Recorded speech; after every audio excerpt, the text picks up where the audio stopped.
So here we are. Magic player rates unbanned Yu-Gi-Oh! Genesys cards, featuring Covert Go Blue. I was told to watch this video, and here's why. So, Alex is always looking for a new angle for this video, which is we got CGB in the call. He's an affable, interesting person.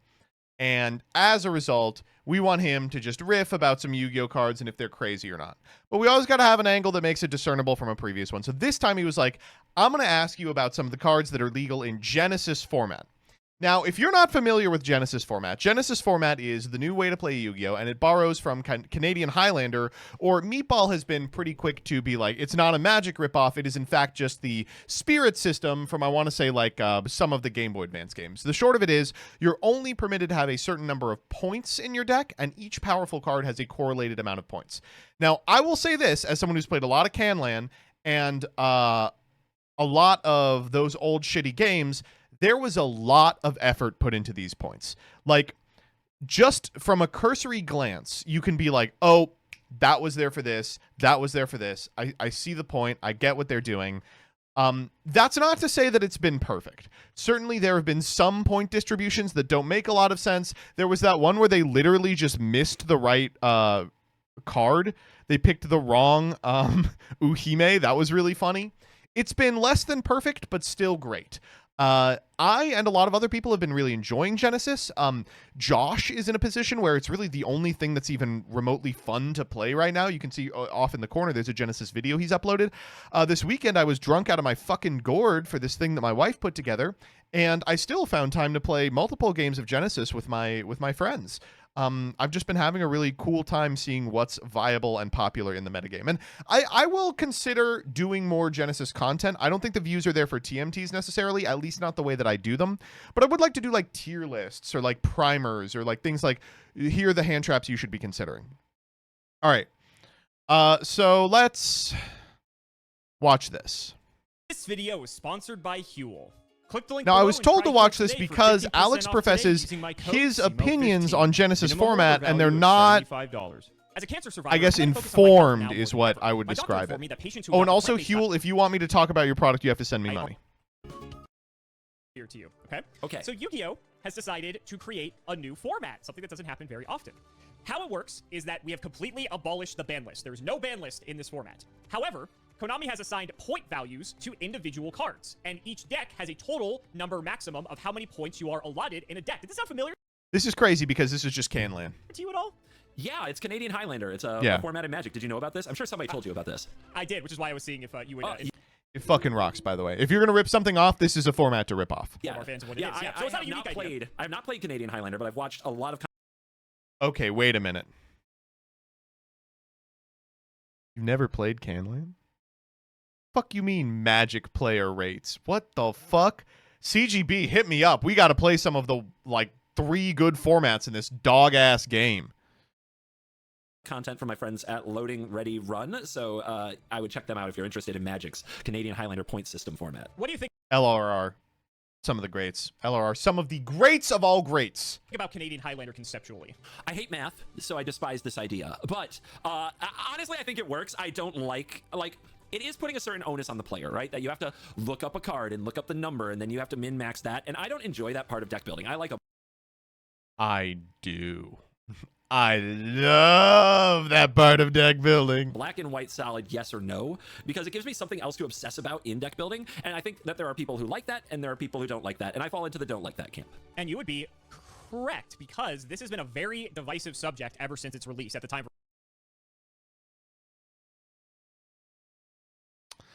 This is the first Alex opinion I have to kind of look at with a side eye. Has it been a particularly divisive release? I don't think I've really seen anyone talking shit on Genesys. The closest I can imagine is some of the retro people were upset, and I think a lot of that comes off as like bitterness, but it's a justified bitterness because they lost their Konami-sanctioned side event. Here's a new one they suddenly have room for. It's hard not to feel a little hurt by that. I don't think the format proper has made anyone feel like dog shit. Recording this. Oh, Nerd Factor disliked it, but Nerd Factor is also notoriously wrong, and in 2 days after making that tweet was like, actually, I like Genesys now. Genesys format is about 2 weeks old at this point in terms of its initial announcement. Okay, this upcoming this is weekend, soon. I'm going to like timestamp this here, is YCS Anaheim, which is our equivalent of like the Pro Tour. And Yep. they're actually hosting the first ever tournaments for this format. And it seems like Konami's really trying to go all in on this format because things have been great in our game. Shocker, I know. It's the but Pro Tour. They were great until Mussolini designed the most recent ban list. It's like your Pro Tour. They're hosting a Pro Tour for this? Like 2 weeks after the announcement? Not specifically just for this format. They're doing That is a funny thing to be like. It's the Pro Tour Genesis. He's like, whoa, whoa, whoa, whoa. main modern Yu-Gi-Oh! Yu-Gi-Oh! 2. No. But then also as a side event, people can compete in the okay. Genesys format, which is what it's called. If you want to be able to participate in the Genesys events, they're going to be a side event at each of the YCSs for the next several months. This is our first look at the pros playing the new format. Interesting. Okay. The Pro Tour is going to be the one in 2026. Precisely. So I thought it would be fun. Isn't to it a show you GP? some They don't have cards, both GPs cards anymore. You may have seen before, and some new ones. And your goal is to guess, if you were working at Konami, what would you assign a point value for this particular card? Sound good? Yeah, great. Okay. So not only is it something I wouldn't like to begin with, it's okay. Now I've got to do it for your content. Okay. Precisely. We'll start with something you will like to begin with here, and I will let you know how the point scaling works. Pot of greed? Is it? Is pot of greed? So, I don't know how Canadian Highlanders point scaling works, but for Genesys format, the cards can be anywhere from 0 points up to 100 points, and you're allowed to have 100 points total in your deck. What? 0 points to 100? Dude, like Canadian Highlander is like, what, like 1 to 7 or something? Yeah, it's like 10. Well, this is going to be a lot more fun than I thought, isn't it? Why do they have to do, why is there 8,000 life points? Simo, why do they have to do things like this? Yeah, I don't know. We like Big Numby. Oh my god. Voxy would say there's 8. That's what she always says when we do. There you go. Like Voxy has taste. Voxy has common sense. Yu-Gi-Oh players like big number go burr. It's like that is true. I mean, he does have our fucking number there. That's absolutely correct. oh my god. It's honestly just like it's like an Asian card game thing. They always like having big number to make everything seem like it's like, I don't know, more anime-esque. And by the way, fucking some of these numbers in these games, they go up to 10 trillion. I don't know. It's weird. Oh my god. Okay. So 100 I'm starting you off with your favorite card. Say again, how many points do you get per deck? You get 100 points maximum for your deck, and any card is anywhere between 0 points and 100 points. I will let you know, there are, how many cards in Yu-Gi-Oh! At this point? Like, probably 15,000 cards. Yeah. There are 500 of them that are on the list that have an assigned point value. Everything else is 500. There is a literal list of 500 cards that is on their website that have individual point How values. are you expected to make a deck? You use an online tool. I'm glad you asked. By going to www.ygoprodeck.com, you can tally your Genesys points as you're building a deck. Like, do they Great have question. Anyway. Do they have website resources for this that like Yes, there's one at www.ygoprodeck.com. when you put in your deck tell you your points and your card points? Because that's what Magic would have to do. They tried to do that. It broke immediately upon release, and the community had to make their own tools to track the point values and get. Which you can currently get at ygoprodeck.com. Guess what? We have an online first-party platform called Master Duel. Do you think Genesys format's a part of it? I mean, that's absurd, right? Why is Genesys not in Master Duel, right? That's like a really, like, that's why isn't it? That's a good question. Nice. God, if I'm trying to picture what 12-year-old me would be doing. Commander ain't in Arena. I mean, yes, but the difference is that Genesys is Yu-Gi-Oh, while Commander isn't Magic. I'd have like a notebook, right? And I'd be having to look up on the ancient, decrepit, digital-only, no pictures, internet dial-up what the point numbers were, or reading it out of a magazine. I'd have to. I just can't imagine this concept being foreign to a Magic player. Do you know how many thousand Magic formats have these totally ridiculous and esoteric rules philosophies? I mean, could you imagine, like, this is a person going, I just can't believe I would have to be looking up as... Okay, fine. Here's the deal. Your Magic the Gathering Commander deck is permitted to be levels 1 through 5, predicated on the number of game changers it has, an ever-evolving list maintained on the website. I mean, before that, it was, I'm a 7. How would you... Come on. Magic players love having a ban list that's totally inscrutable. It's their favorite thing! They have a magazine like folded in half next to me, but the list is 500 cards, so the print is like micro, just like the Yu-Gi-Oh cards themselves. They love doing that. How do you play Penny Dreadful? Walk me through how you play Penny Dreadful. You get a big-ass Excel spreadsheet open, and you go, all right, it's fucking... There's probably a cancel that's a cent, right? Just going through with a highlighter, highlighting the cards I own, so I know the... Oh my god, I'm already tired. I'm already exhausted. How do I play Pokemon? That's got to be easier. Yeah, I mean, yeah, that is true. Fucking hell. They got to start making Magic players out of stronger stuff. Do you think LSV ever said this ban list is too hard? Come on. Do you think... Is he... That's obviously the correct answer. But what is one of the appeals of Genesys format is the fact that you can theoretically play any card in Yu-Gi-Oh! Throughout the entire history of the game. Now, if it's worth 100 points, you can only play one of it, and you can't play any of the other 500 cards that are on the list. However, you know, it did get the Timmies excited to know that you could play Pot of Greed again, right? So that was kind of what they were aiming for with the creation of this format. So this is tough. I mean, if you're CGB, you probably say like 50, right? Pot of Greed's an obviously powerful card. It seems unlikely they'd want you to play more than one copy. 2 would be your whole deck, maybe even like 51 for that reason. It's hard for probably him to get a beat on the fact that Pot of Greed is a good card, but not a great card. Because Pot like, of Greed has when I say great, I mean not Yu-Gi-Oh! one of the for greatest of all time years, cards at present. It is a 30-point card, right? One to start off with you. Wonderful. You chose right. I'm sniffly today. You might hear that timer. So I'm chugging straight up Dayquil from the bottle here before I dive into this. Hold on. Oh, there's no way this is part of the video, man. so good. Jesus Christ. All You right. should have drank it on your Pot of Greed. We weren't thinking. That would have been pretty funny. It is right over there. Wait, for the camera. I'm grabbing it. Don't give him more Dayquil. All right. It's your emotional support I got my pot. I'm gonna clutch it like a stuffed animal. This is my Yeah, Labubu. it's your emotional support Pot of Greed. He said, "This is my my Labubu." baby, whatever. Let's go. I feel like His I'm drawing two Labubu cards do by just holding chocolate. it. Okay, 100 points a deck. So, what number do you go with for such a He broke it. Oh my god, he broke his Pot of Greed. Holy shit. card that would just be That's a bad omen. We in the business call that a bad omen. such an easy auto include? I've watched Canadian Highlander. I haven't like memorized the point values. I swear Moxes are like 3 or 4, and you can have like, is it 10 points a deck, 7 points a deck? It's something like that. So I'm exposing that I'm aware of a format, that I watch the content, but I still don't know my point values well. That's Okay, it is so hard to dislike this guy. I'm trying to dislike him. I'm trying to be like, stinky ass Magic player. He's clearly self-aware. Unfortunately, I do kind of like this guy. He's trying to do like, oh, this makes no sense. He's like, all right, I'm just totally showing my whole ass here. I said I like Canlan and I watch their content, but I literally don't know the point. Okay, all right, CGB, you've won me back over. That's how like much I pay attention to my YouTube content at night. It's literally fall asleep comfort content. So I'm not sure I can compare this to anything, or I would say Ancestral Recall. If that's 4 points, then Pot of Greed is probably 40 points. But I really Great call. Wow, that's a really good shout out. Holy moly. don't know. Like I don't have that. So the question is, how much do you want to make people invest in Pot of Greed? There are 500 cards on the list. That means 500 to 600. 5 to 600, and probably more being added every freaking week at the rate that we're going. Funny enough, they already had a set of changes to the Oh, thank God. This is after changes. Thank God. point values of the cards, like 2 days after they initially released the list. Shocking. So they changed all the point values, not all, but a lot of the point values. I think it was like 50 to 100 cards got different point values, and then they added a bunch of more cards as well. Are Yu-Gi-Oh players excited about their decks being illegal next week? Yeah. We loved nothing has ever gone over better in the history of ban lists than the first point deduction. That is one of the points of contention with this format, and I think is a fair criticism, is that, you know, one event is going to be like a certain set of point values per cards, but then next week they could change it again and just be like, yeah, we're going to adjust like 40 more cards, right? So Sorry, like this is actually a divisive point of contention, right? Like that the ban lists happen so frequently that the decks will rotate super fast. It makes it hard to invest.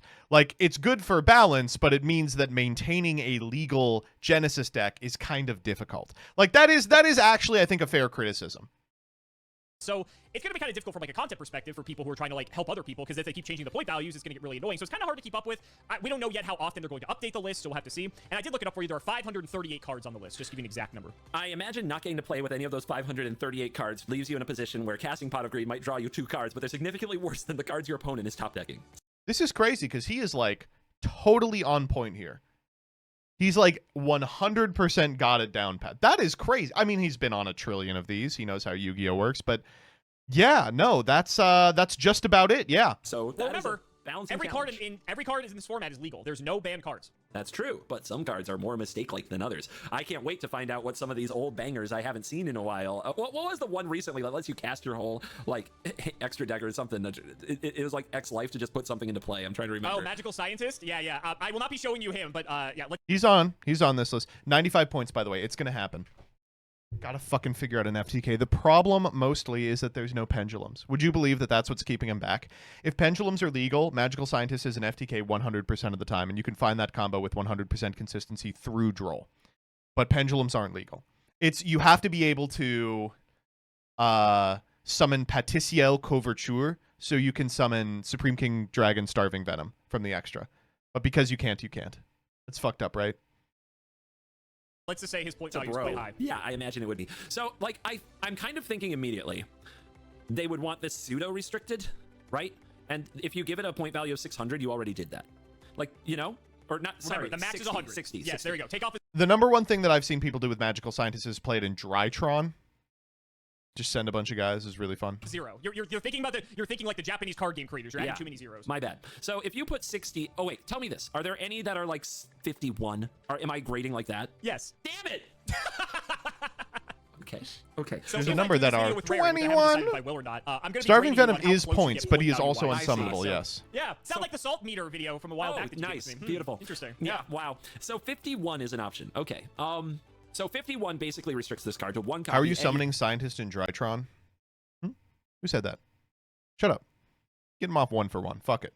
Or get him off Where Art Thou? giving up a good amount of equity. The other thing they could do is make it like, if they made it 34, you could only have like 2, and then some wiggle room for other cards, for example, right? I don't know. I would think an iconic card like this, they would want it restricted even no matter what. So immediately I want to say 51. Now, at that point, you can say there's not a lot of point in going higher than that in the point scale, but there is, because it affects the quality of cards that you can draw, right? So the higher you go, the worse the quality of cards you get. I mean, as the greatest card ever printed. He's fucking locked in, dude. He is like, man.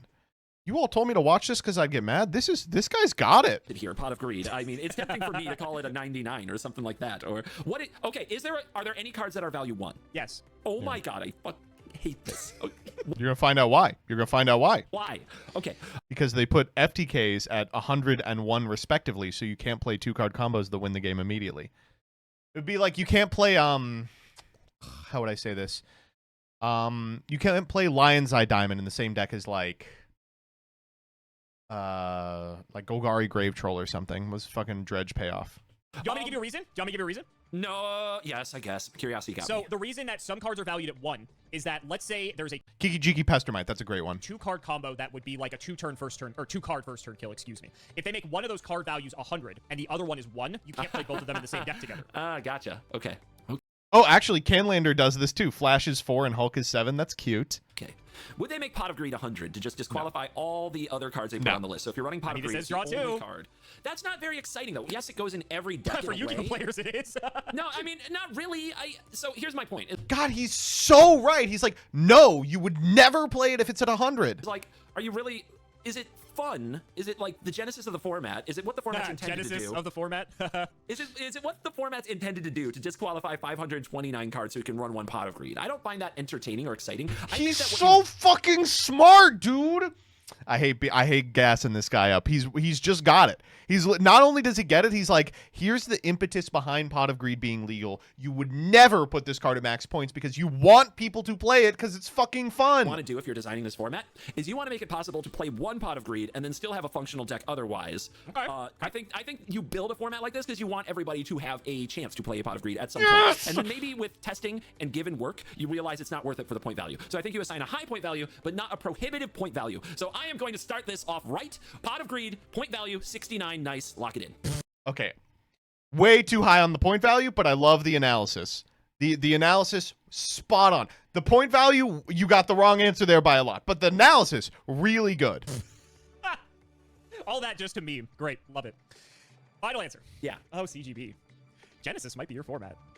You will be happy to know that Pot of Greed is worth 30 points. Wow. So hypothetically speaking, you can play a deck with 3 Pot of Greed and still have 10 And points. nothing left over for else. Any other cards You can on play the 2 list. drolls. I'm amazed, but I'm glad they went that way because that does tell me that their interest isn't just in prohibiting these cards. They are enabling people to play these classic cards in a sense. So That's a great way to think about it. I think this is the difference between the Magic player mentality and Alex mentality. Alex sees a ban list of 500 cards and he goes, why did they ban all these cards? CGB sees a list of 500 cards and goes, oh my god, all these cards are available for play, right? Oh, I'm gonna give that a thumbs up. Actually, you said 30. You typed 39. Did you say 39? Oh, I typed 39 because that's how off you were. That's how off I am. Oh yes. Yeah. So I'm gonna be putting this. numbers there to just add up over time how off you are with a lot of these card choices. Yes, so my pleasure. Just to trigger you further. Yes, precisely. But I agree with you. I think if they're gonna make a format like this, they want to sell it, if you will. And so the fact that, you know, word of mouth, you could go to someone and say, hey, there's this new Yu-Gi-Oh format. Remember Pot of Greed? You can play 3 Pot of Greed in this format. Yeah. I think that gets people excited, right? I think that gets people more excited than just saying you can play Pot of Greed. Like, you can play 3 Pot of Greed. You know what I mean? So I think that was an intentional decision.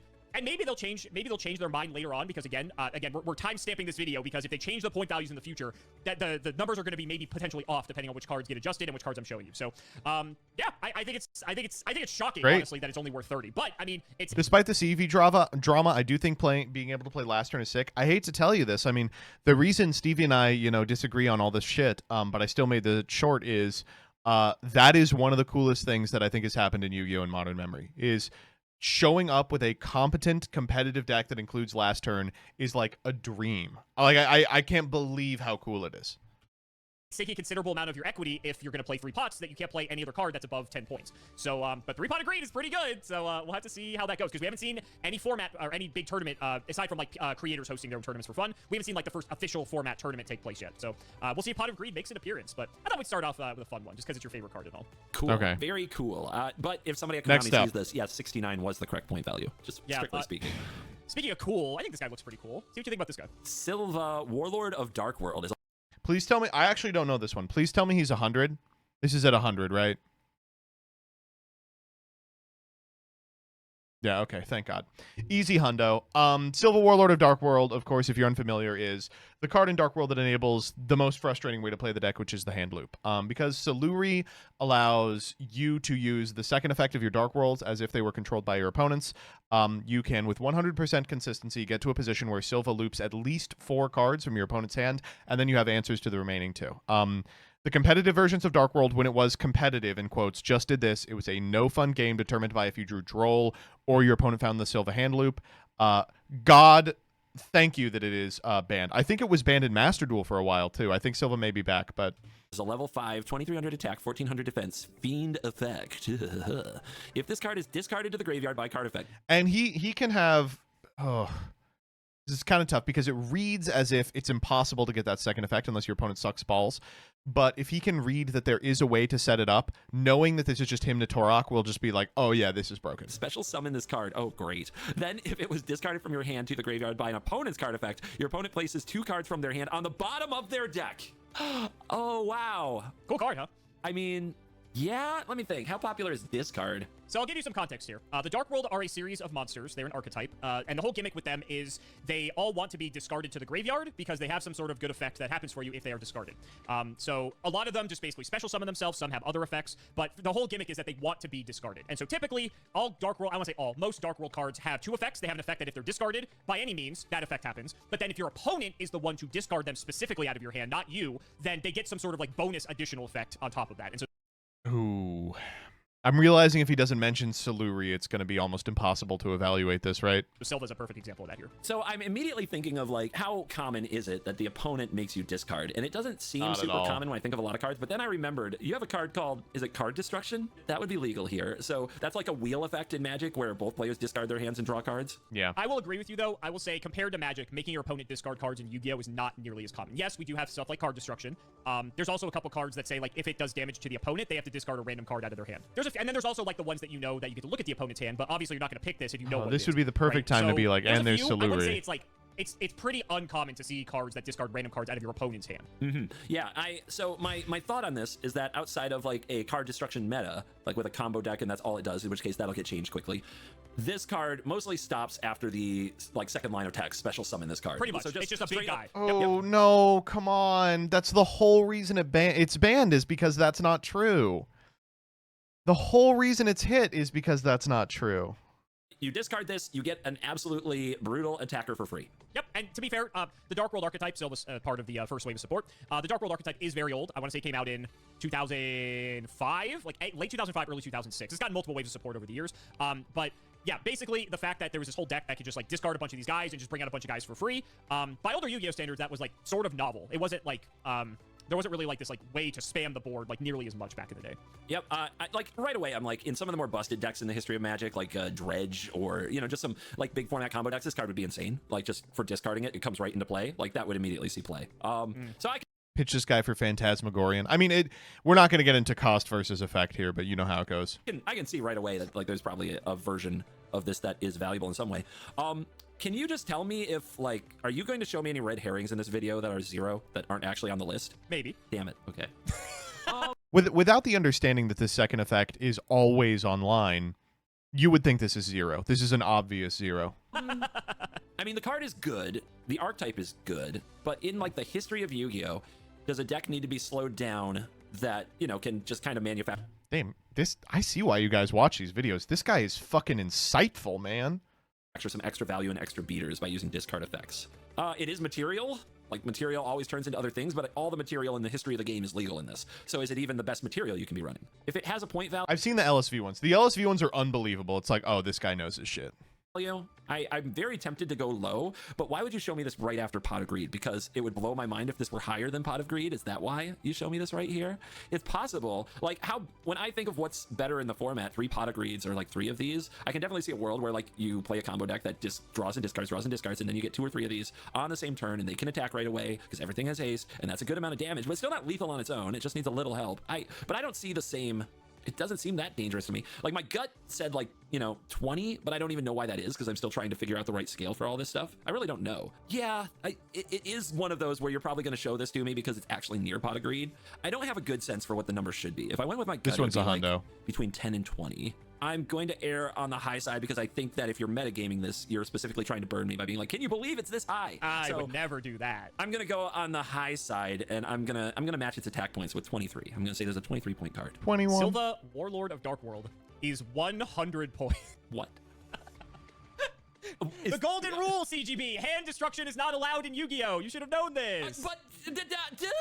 But why? It's not even that common of a thing, right? It's the whole point of the deck.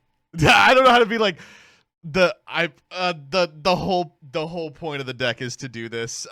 Yeah, like the whole point of the deck is to do, and it's like it's the linear play of the deck is to do this. It can't be. Like every time I've said a hand destruction card other than that one trap was good, you laughed at me and it turned out to be bad. What? Do you agree with this? Here's the logic behind this. The Dark World boss monster. This came from the newest wave of support for Dark World that is a few years old at this point at the time of recording.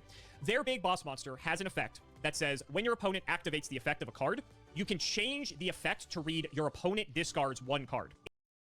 He doesn't know about Saluri! He doesn't know about Saluri! Wait, that's why he didn't tell him? It's not that he wanted a funny ha moment. He doesn't know about Saluri! Why, Alex, you can do this twice before you get to the boss! The boss does do that also.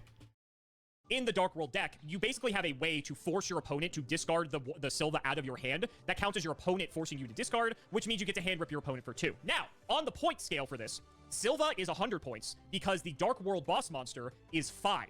So this is a clear example of they made one of the cards really expensive and over the 100-point threshold so that a combo like this can't exist in this format. Do I think Silva is worth 100 points? Absolutely fucking not. I mean, I do. I think it's worth 500 points. Fuck you, Silva. But Saluri, yeah, it's over a decade old, right? It's almost 20 years old. These are some of the lovely design choices that they made at Konami when they were designing the Genesys format. What the fuck? This is a design choice they made in 2011 when they printed Saluri. What do you mean it's a fucking Genesys format? You're telling me. I thought about it. I thought you would pull to something you may have missed. I deserved it as sets. I honestly did think about, can you make your opponent's card effect? He's in here. He's in your head. He's like, yeah, I mean, I figured, is there a way to cheat this? And then I asked you point blank if it happens, and you said no. Choose a certain thing. And then I was like, no, that's too stupid. Does Magic have anything like that where like it changes the effect to force your opponent to discard a card? Magic has cards that change effects, yes. There's probably some kind of a way to do that. Like I'm thinking of a card I just played in our live version of Worst Possible Commander show that says whenever you take damage, instead you discard a card, and when you have no cards in hand, you lose the game. But still, even then, it's your choice. It's not like the opponent, quote, forcing you to. It's your card. So I was just like, there's no way that's actually a thing. But oh my god. It is. And for what it's worth, there's only like a couple cards in the game that have that text. The boss monster is the most notable, and that's obviously that came as like the 3rd or 4th wave of support that Dark World's ever received. What the fuck? There was one in the second wave. why. He doesn't know what Siluri is. He doesn't know what Siluri is. He doesn't know what Siluri is. So they're like, okay, how can we make this deck busted? And when you can Silva hand rip your opponent, then that's one of the ways to do it. So, yeah. So now you're starting to understand some of their design philosophy decisions behind this. And speaking of which, you mentioned a little bad trap card that hand rips your opponent. No. Let's revisit another one of your favorite cards, buddy. This is like that high school reunion you got bullied. Trap Dustshoot is, I think I know this one, 94. Did I get it? 94? Yep. Didn't go into for some reason, and then you see all the people you didn't want to see, and you just... Anyway, it's just a lot of trauma. It's a lot of trauma. That's way too high. I mean, they don't want you playing this card. The reason it's 94 is because Trapaholic is 7. They don't want you playing this card with Trapaholic. They don't want you finding it with any sort of consistency. They don't want you playing this card, but you can. All right, Trap Dustshoot. Because Rollback and Trapaholic are 7. Now, Rollback was free. Trap card. Activate only when your opponent has 4 or more cards in their hand. Look at their hand. I mean, he's going to figure out it's a million. Owner's deck. What point value are we giving good old Trap Dustshoot? It's got a hand loop effect. He just got told hand loop effects are... Oh my god, the game is practically over. How much point value do you give to a card that literally ends the game if you ask Yu-Gi-Oh players? If you can play 3 Pot of Greeds, does... Hold up.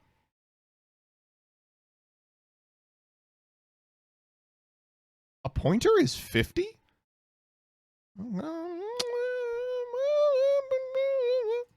Offering that psychopath... You could a pointer with Trapaholic. You could. To play 3 you could. I mean, a pointer is worse than Dustshoot, but yeah. Does that get them to buy into this format? I guess we also have to look at it as... That is a little low. Traps got slow for Yu-Gi-Oh! 2. Very slow. Is this card legal now in Yu-Gi-Oh! 2? It is not. Fuck no. Was it ever? In Yu-Gi-Oh! 2, no. Trap Dustshoot has been banned, It stayed banned throughout. They've never tried it. It's been banned since 2010, 2011, so it's been like 15 decade years plus. Okay. Also, I forgot to mention with Genesys format, they are attempting to... When did... Was it 2011?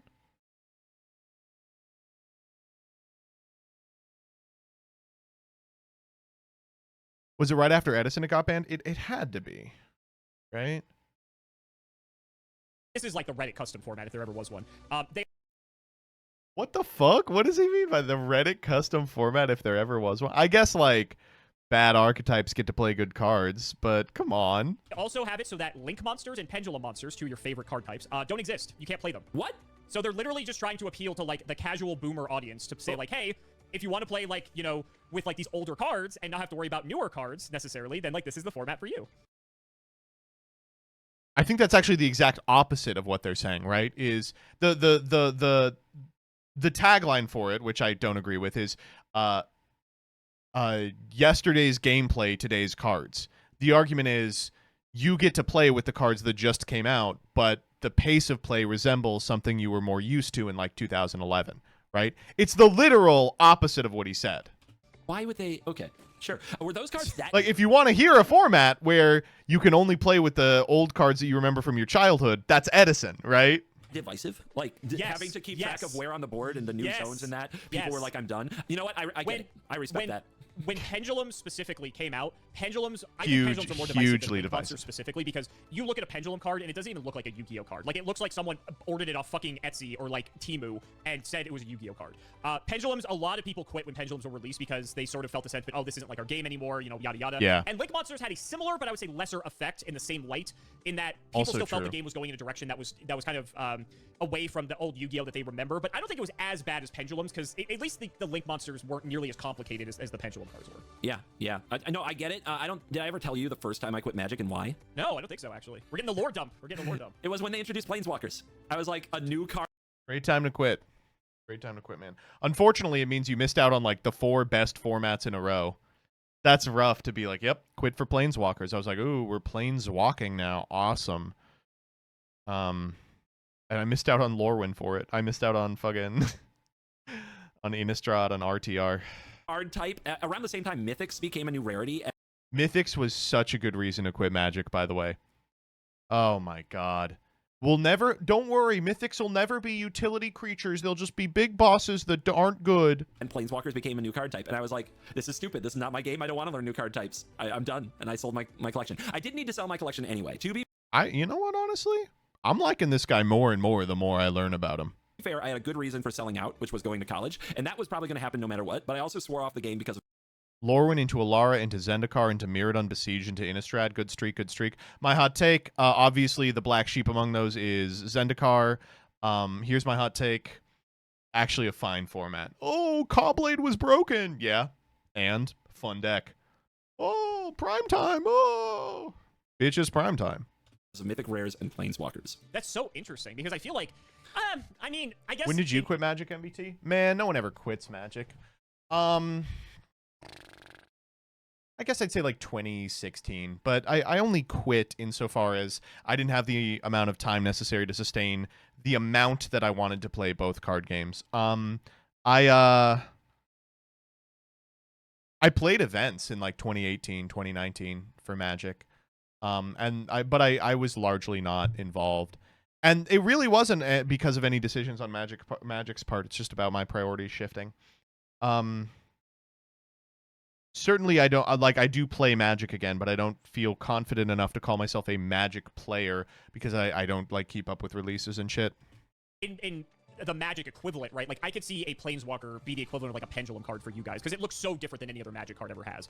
So yep, so much more text, so much more to track. Were a lot of people in the same boat? When did you quit TCG? Yu-Gi-Oh? We didn't have the same internet. We really didn't. Like I could have gone and when did Planeswalkers come out? 2000. So, I have to remember. I want 12 to say it was like to 2014. Wow, that long ago. It was like trying to get pussy into Dragon Ruler. Also, while we're figuring this out, anyone in the comments who also played Magic, let us know if Planeswalkers were the reason why you quit initially, whether or not you came back or not. I'm just curious if that had It was an old world so thing to quit over. I'm a little bit messing up my timeline. So this was the first time I quit, but second time I sold out. I sold out before I went to college because I needed the money, but I didn't quit. And I ended up going to Friday Night Magics during college and playing some limited events with my friends. And I was actually Greatest way to play Magic. Semi-competitive in like 2005. All right, Magic 2010 was the first. How old is this motherfucker? He was competitive, and this guy's got to be like 40. I was semi-competitive in college in 2005. This guy's got to be like 45. He's 43. This is the softest 43 I've ever seen. Are you kidding me? Wow. Core set to feature Planeswalkers. He looks good. That's when I sold out again and quit because I didn't want to learn a new Dude, card he type. looks good as and fuck. Also, like Mythic Rares were pretty recent, I think. Like, actually, maybe Mythic Rares didn't come out for a few more years, but that was another thing. Is he I was like wearing I don't wanna touch makeup? that either. So that was the first time I sold out with the intent of not coming back. Now, obviously, that He played at the first PT with Kibler. Fucking shit. didn't stick. And from about 2010 to about 2015, I stayed involved with Magic just via watching footage online from time to time. But then I got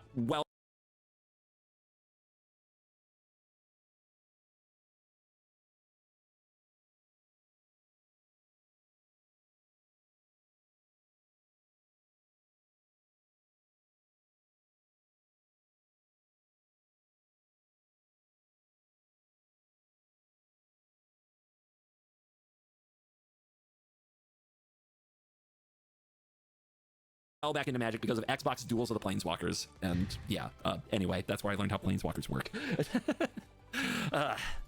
Anyway, deep lore, deep CGB lore. Okay. All right, anyway, Trap Dustshoot. Traps are slower. This format is definitely expected to be fast. Does keeping Pendulum Monsters and Link Monsters out of the format slow it down? I don't think so. Tearlaments is potentially a deck. You're not wrong, actually, but... Well, it depends what the point values are for Tearlament. It does slow it down to an extent, but I would say it's still a very fast format. I like that the idea of a Pot of Greed / Trap Dustshoot format exists, and you can kind of pick a lane. Are you a card destroyer or are you a card drawer? And I think that those types exist in both games, but I don't think you want them together. You don't want the same person being able to draw 6 extra cards by running 3 Pot of Greeds and also getting your Trap Dustshoot multiple times to hit the opponent. I think that those things together are a bit ugh. You kind of want people to pick a lane, I think. So that means not like 10. So does 20 keep it out of that range? Kind of. Then I'm just putting it right there with Pot of Greed. But I kind of think as an intro, like... It's fucked up. He literally was like, hand destruction is like a general no-no in Yu-Gi-Oh! He should have enough context to be like, this is a hundo. There's comparable reasons to do that because Pot of Greed, you know, people iconic, people want it, they want 3 of them. You get to say this is the format for that, absolutely. And then on the other side, you put Trap Dustshoot on the same level. It's also a card that has not been legal in Yu-Gi-Oh! 2. It's also something that certainly has. Okay, he's being like, actually, I could see this being available at 3, just so you can say it's available at 3. Been legal for over a decade, and people need to keep an eye on, and there's probably a good reason for that. And you don't want immediately for opponents to just quit because they got their trap Dustshoot like 2 or 3 times and quit your new format. You want there to be like some gate to that. So I'm gonna put it right there with Pot of Greed. I'm gonna put it at, because drawing 2 is better, 29. Just 1 point difference. Just one below Pot of Greed. Hundo. Look, these are It's shots in the dark, 94 right? for I don't Trapaholic expect to hit a hole reasons. in 1. I just want to be on the green. That's all we're trying to do. Well, you're in the bunker for this one. Trap Dustshoot Okay. is 94. Jesus. Really? Yep. Why? Hand destruction. I told you. He literally just told you. I hate to be I hate to be like this. He just told you hand destruction is a no-no. I think a general rule across the entire list is that any hand destruction type cards are extremely high on the list because, again, that is just something that our game is, it doesn't find fun. And like I said earlier, with this being like the Reddit custom format, and this might give you some What clues is into with some cards later. this? They kind of took all the cards that people whine and bitch about all the time, and they're like, yeah, let's make these like 95, 94, 100. So that way, Great. if you do decide to play with it, it's like the only card off the list you can play with. So because they people are a built bunch it of around babies. the point system is made up on feelings? Yep, pretty Feelings much. in our card game? What? Not at all! This is specifically 94, so you can't play in the same deck as Trapaholic. Our analytical, nerdy, min-maxy Whatever. card game is built around feelings? What is this, Commander? I will say, first off, great dunk. Fantastic dunk. But second off, like, the thing about this point value is you can critique it from a lot of different angles, but one thing I think you can't critique it for is not being thorough enough. I think it is very methodically selected. I mean, I think there's an argument to be made that there is a parallel to an extent there when it Oh comes my to god. what's on this list No, it's not like Commander. This one's good. and what's Oh not. my god. They For just context- played, for they just context- played stupid games in the office and we're like, that wasn't fun. 90. Oh my god, 94. I mean, that's fine. That's totally okay. Why 94? Supposedly, they've been working on this format for over 2 years. Whether or not you believe that is a Oh different yeah, story. they But probably played 1,000 games of Feelings Yu-Gi-Oh in the office. Good for them. Clap, slow clap, everyone. Yeah, nice. As to why Trap Dustshoot is like 94 versus a round number, no idea. I gotta be honest with Trapaholic. Like, that's the reason. I don't know how to... It's Trapaholic. There's a card that searches any trap in the game, and it's 7. Also, he doesn't know Trapaholic. He didn't know Saluri. Simo, he doesn't know Trapaholic. you, like no idea. I bet Like, they people could've look through just made the it whole 100. list, right? They look through the whole list of everything that's like 7, 8, 9, or whatever. It's like, what exactly are they ruling out? No clue. Cool. Awesome. Let's do it. Oh, Jesus Christ. Ruling out. Yeah, man, you're good at this. Dark Ruler no more. It's a spell card. Negate the effects of all face-up monsters your opponent currently controls until the end of this turn. This is a hard one. This is a hard one to place because it's a very powerful card. Can't deny it's a very powerful card. But Also, for the rest this of this is turn, after this card resolves, your philosophically opponent a makes no card they're damage. okay Neither player being can activate played. monster effects in So response it's to the zero. card's It's a activation. 0-point Sweet. card. This reminds me of Cool Dress card. Down. Yeah, Dress Down in Magic the Gathering is like this, except it also draws a card. It doesn't negate the damage though, so that's probably why. If this drew a card in addition to everything else, holy crap, that would be nuts. That's really something. So, oh yeah, this is a shutdown right here. So, Give me a bit of variety. No across more being 0 is so strange to me, but it's slow. I don't think so. And I think that you'll see as the format develops, this card totally shaved from sideboards. At present, it's very popular in sideboards just because, like, it's a card you could put in the sideboard that doesn't cost 2 points, right? But the thing is, Dark Ruler No More is really, really good against all-in combo decks that make an end board that has Omni Negates on it, that are represented as monster effects. If a deck has layered interaction, like there's some stuff in the back row or in the graveyard, if a deck has survivability or rebuildability in any form, or frequently if a deck doesn't use monster effects. This card is dog shit awful, and almost every deck in the format has all those qualities, has some kind of mechanism to beat this card pretty easily. the list. great. So you're telling me, and this isn't continuous. This is just that turn. No, it's a Yep, one yep, time. yep, yep. It's a one time. All right, what's the something? It's also I'm gonna sorcery miss speed. here? It's also sorcery speed. Oh. You can't flip this up on the opponent's turn? Nope, bad Cannot. card. That is a lot worse. What is Teekboo at? 100, right? I think it's literally 100. So I'll give you a bit of help here. So typically in like Yu-Gi-Oh! 2, Every deck in it's very current common that TCG the player can going rebuild first on a will- whim, and Dark Ruler No More sees play. But can it rebuild through an established board of a million Omni Negates, right? And also, like, these decks can rebuild, but they do have the other weaknesses I described, right? A lot of them don't have layered interaction. They don't have, or all of their power is represented by on-field monster effects, right? create a big combo and make a board that has a bunch of things that are meant to like interact on your turn to Yeah. stop you from playing, right? Dark Ruler No More basically says fuck you, and everything gets negated, and you can't even respond to it, at least with a monster effect. So if they don't have any sort of like spell or trap interaction, if it's all monster interaction, then this card will absolutely hose any deck that it goes against. Okay, so hand traps be damned. So we call this a board breaker. So there's two schools of thought with this for going second in Yu-Gi-Oh!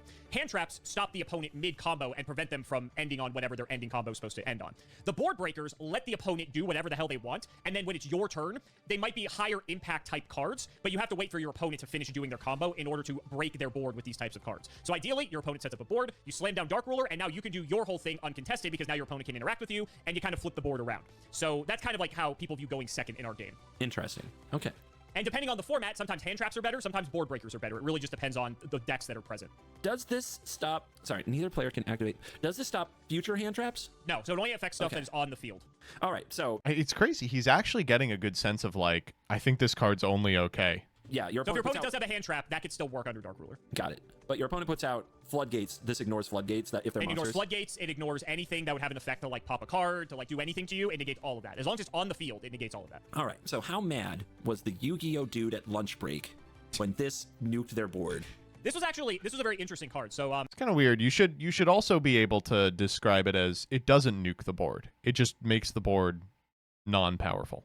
I always say how, or you may remember that Yu-Gi-Oh cards typically are first released in Japan, and then they come over to us a few months later because we have a staggered release schedule. Yeah, this was 2019. It was one of the tin exclusives. promos. And so sometimes And Konami NA notably, designs at specific time cards of for release, it sets saw that we get 0 first play. before Japan does. Not nearly Capital the same Z, frequency as the entire 0. set, but sometimes it'll be like a few things.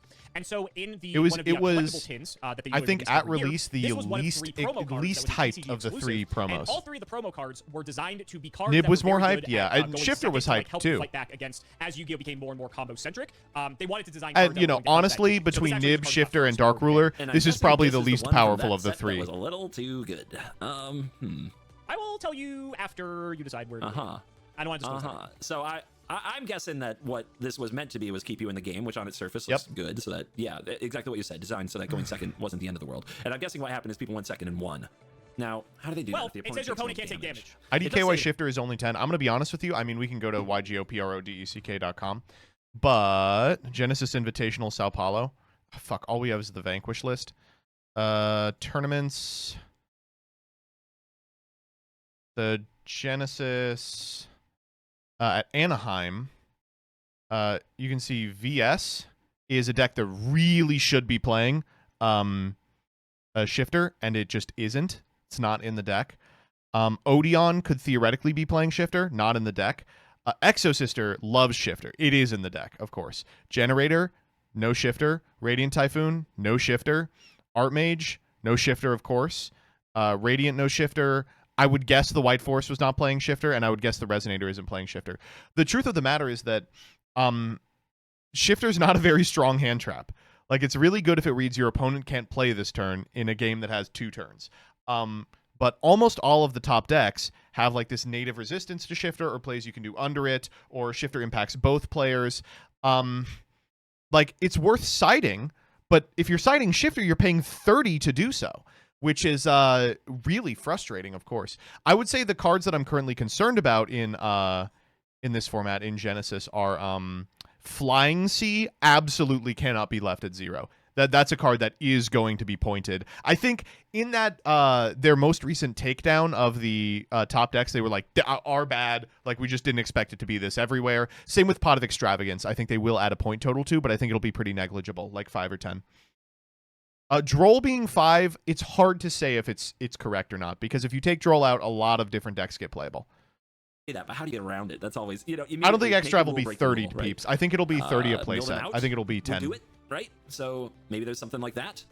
Maybe there's something setting up so that all you have to do is pass them the turn, and then like the board state is unsurmountable. Maybe it destroys their whole hand and their board, and you can't do anything about it. Now I'm just kind of cooked. So one thing I think they would also not want, like if I were doing this as a normal video, I would be like, you'd want to restrict that. Like you wouldn't want this happening more than once in a game. This is a good candidate for limiting, just right on the surface. Because yeah, the feels bad is like pretty bad, but like if you had too many of these, like I think that people would get very frustrated if every turn they got hit by one. 30 of these. for the set could have been more clear. Yeah, So, yeah, totally anything agree. that could loop it would be pretty brutal. So yeah, it also doesn't like progress you towards a win really, since the opponent takes no damage. It's just like, all right, play this, turn off all the stuff, everything you wanted to set up for interaction or like slowing me down. I'm just gonna ignore it, then do that. I don't know. Seems like if you built your deck around this, it'd be frustrating. Man, the Trap Dustshoot's gonna cook me. The Pot of Greed is gonna cook me because I can't help but relate them to these cards. I can't help but compare them because that's what I know. That's all that I know. What was the Warlord was 100? You said It was 100. Yep. Yeah, Jesus. Okay. And you know, I may or may not have taken these values into account when I ordered them and picked them out for you. Probably, which would mean what you're supposed to show me now is a 0. That this card is totally fine. Ooh. He's just in his head.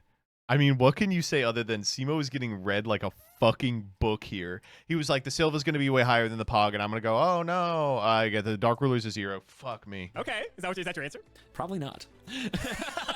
Come on, buddy. Just commit. How bad is this? I should probably just start with analysis because I've never seen the card.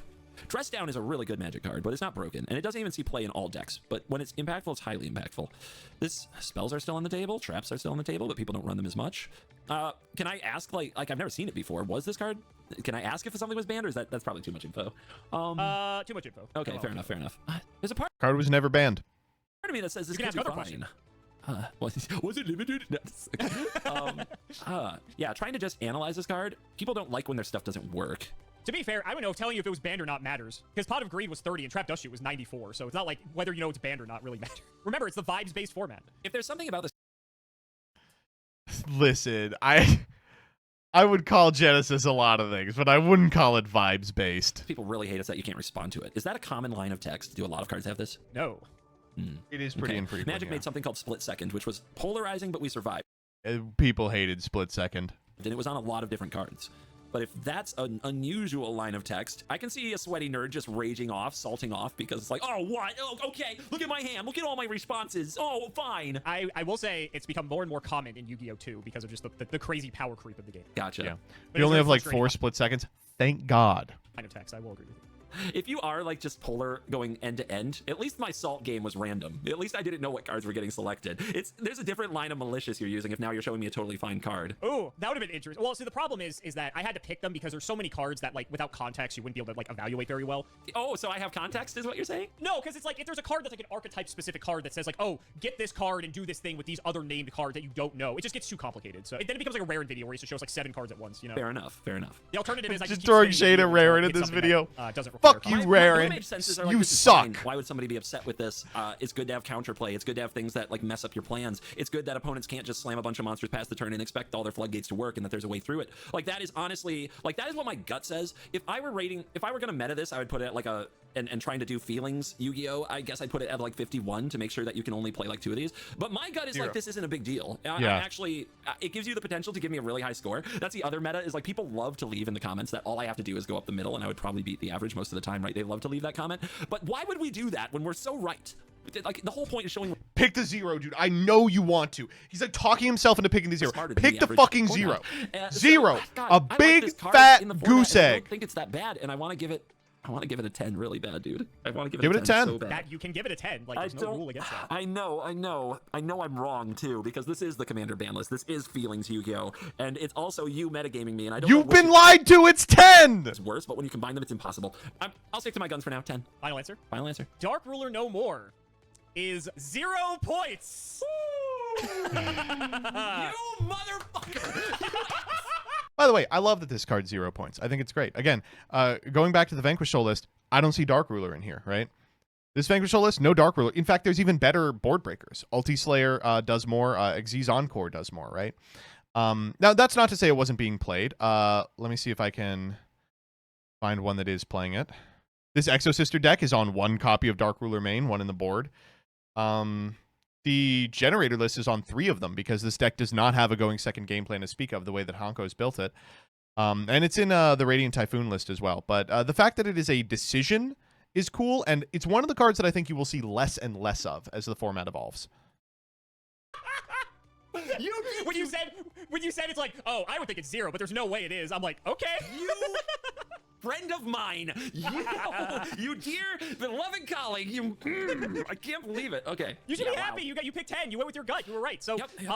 everything you said is correct. This is a very healthy card for the game. You could argue because it has the neither player can activate monster effects and response is not exactly the most healthy. But with how crazy Yu-Gi-Oh can get, a card like this was definitely needed. So of the 3 promo cards that were presented, this was like the second best one. There was 2 others, and they were both also very I would say the third best one personally, but I get it. good. One didn't get really good till way later, and one was good like immediately. And Dark Ruler is one of the ones that people were like, Boy, I don't know if that's true. He is right in that Shifter did not see widespread play until later, but Shifter was played a lot at release because Thunder Dragon loved having that card. Like, it was independently really good in one of the top decks, just luck reasons, and then no one played it for years, and then they started playing it again. when is this card gonna like really have its moments? And it's had its moments plenty of times. Right now, at this exact moment, as a matter of fact, Dark Ruler No More is an incredibly good card for the side deck, even the main deck, depending on the Shouts out to Yummy, by the way. way you build it. And so it goes in and out of formats. Like I said, just kind of depends on like what the actual decks during any given time do, because sometimes Dark Ruler No More is very good. Yeah, and this is a good explanation so of Dark Ruler, for sure. Very good card. Just a solid Yu-Gi-Oh card, and a lot of people like it. Dude, I'm so glad I just tried to analyze the card. Oh my god. I don't really like this card, but I think that its existence is fine. Go on. Speaking of monster, here's a monster card. Victory Dragon. Nice. Do we actually know this one? So this is 0, right? But also is this legal for play? There are prints of this card that do not say this card is legal for play. 2400 attack, 3000 defense, level 8. This card cannot be special summoned. To tribute summon this card, you must tribute 3 dragon-type monsters. If this card attacks your opponent directly and reduces their life points to 0, you win the match. Okay. Cool card, huh? I'm guessing you don't have a best of 1 variant here, do you? Funny enough, Master Duel's actually best of 1. Oh, I bet this card is Poggers there. Okay, That's great. not even in the game. That's cool. I hope they programmed it into Master Duel. Are there prints of this? So this is the only one of the match winners, I believe, that does not have the text on it that says this card is not legal for duel, which is why it's banned. And to be clear, the reason it's banned isn't because it's powerful, is because it causes an annoying judge situation. You can get one for $2 as a Shonen Jump promo.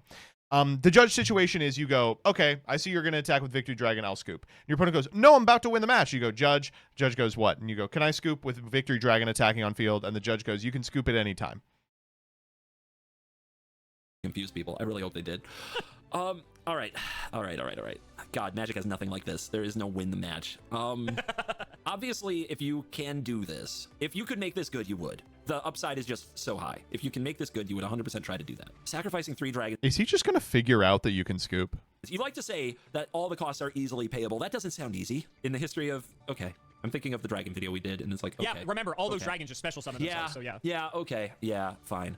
Okay, another question. It says reduces their life points to 0. Does that mean you have to hit them for exactly 2400, or can you hit them if they're at 2300 and you hit them with this? Does the win the match happen? Yep, that's as long as it's 2400 or less. Yeah, it has to be a direct attack, so you can't like hit over a monster and reduce them to 0. It has to go direct. Yeah. And it has to, as long as it puts their life points to 0. I didn't even realize it was a direct attack. This is the funniest fucking card ever. So 2400 or less, you win the match. Okay, this card has no protection. Nope. Figuring out the rules of Yu-Gi-Oh! From first principles. Radical Badger, you're 100% right. As no, this can't be targeted, responded to. It doesn't remove anything. This is the epitome of a meatball. Like, yep, it's really good, and these Magic players are built different than us, man. They really are. Like, there's a reason you don't see a lot of these Yu-Gi-Oh! Player tries to determine X, Y, and Z is because we can't. We're too stupid. We don't have the vocabulary for it. He's got a term for it, a meatball. He's just a big fucking guy.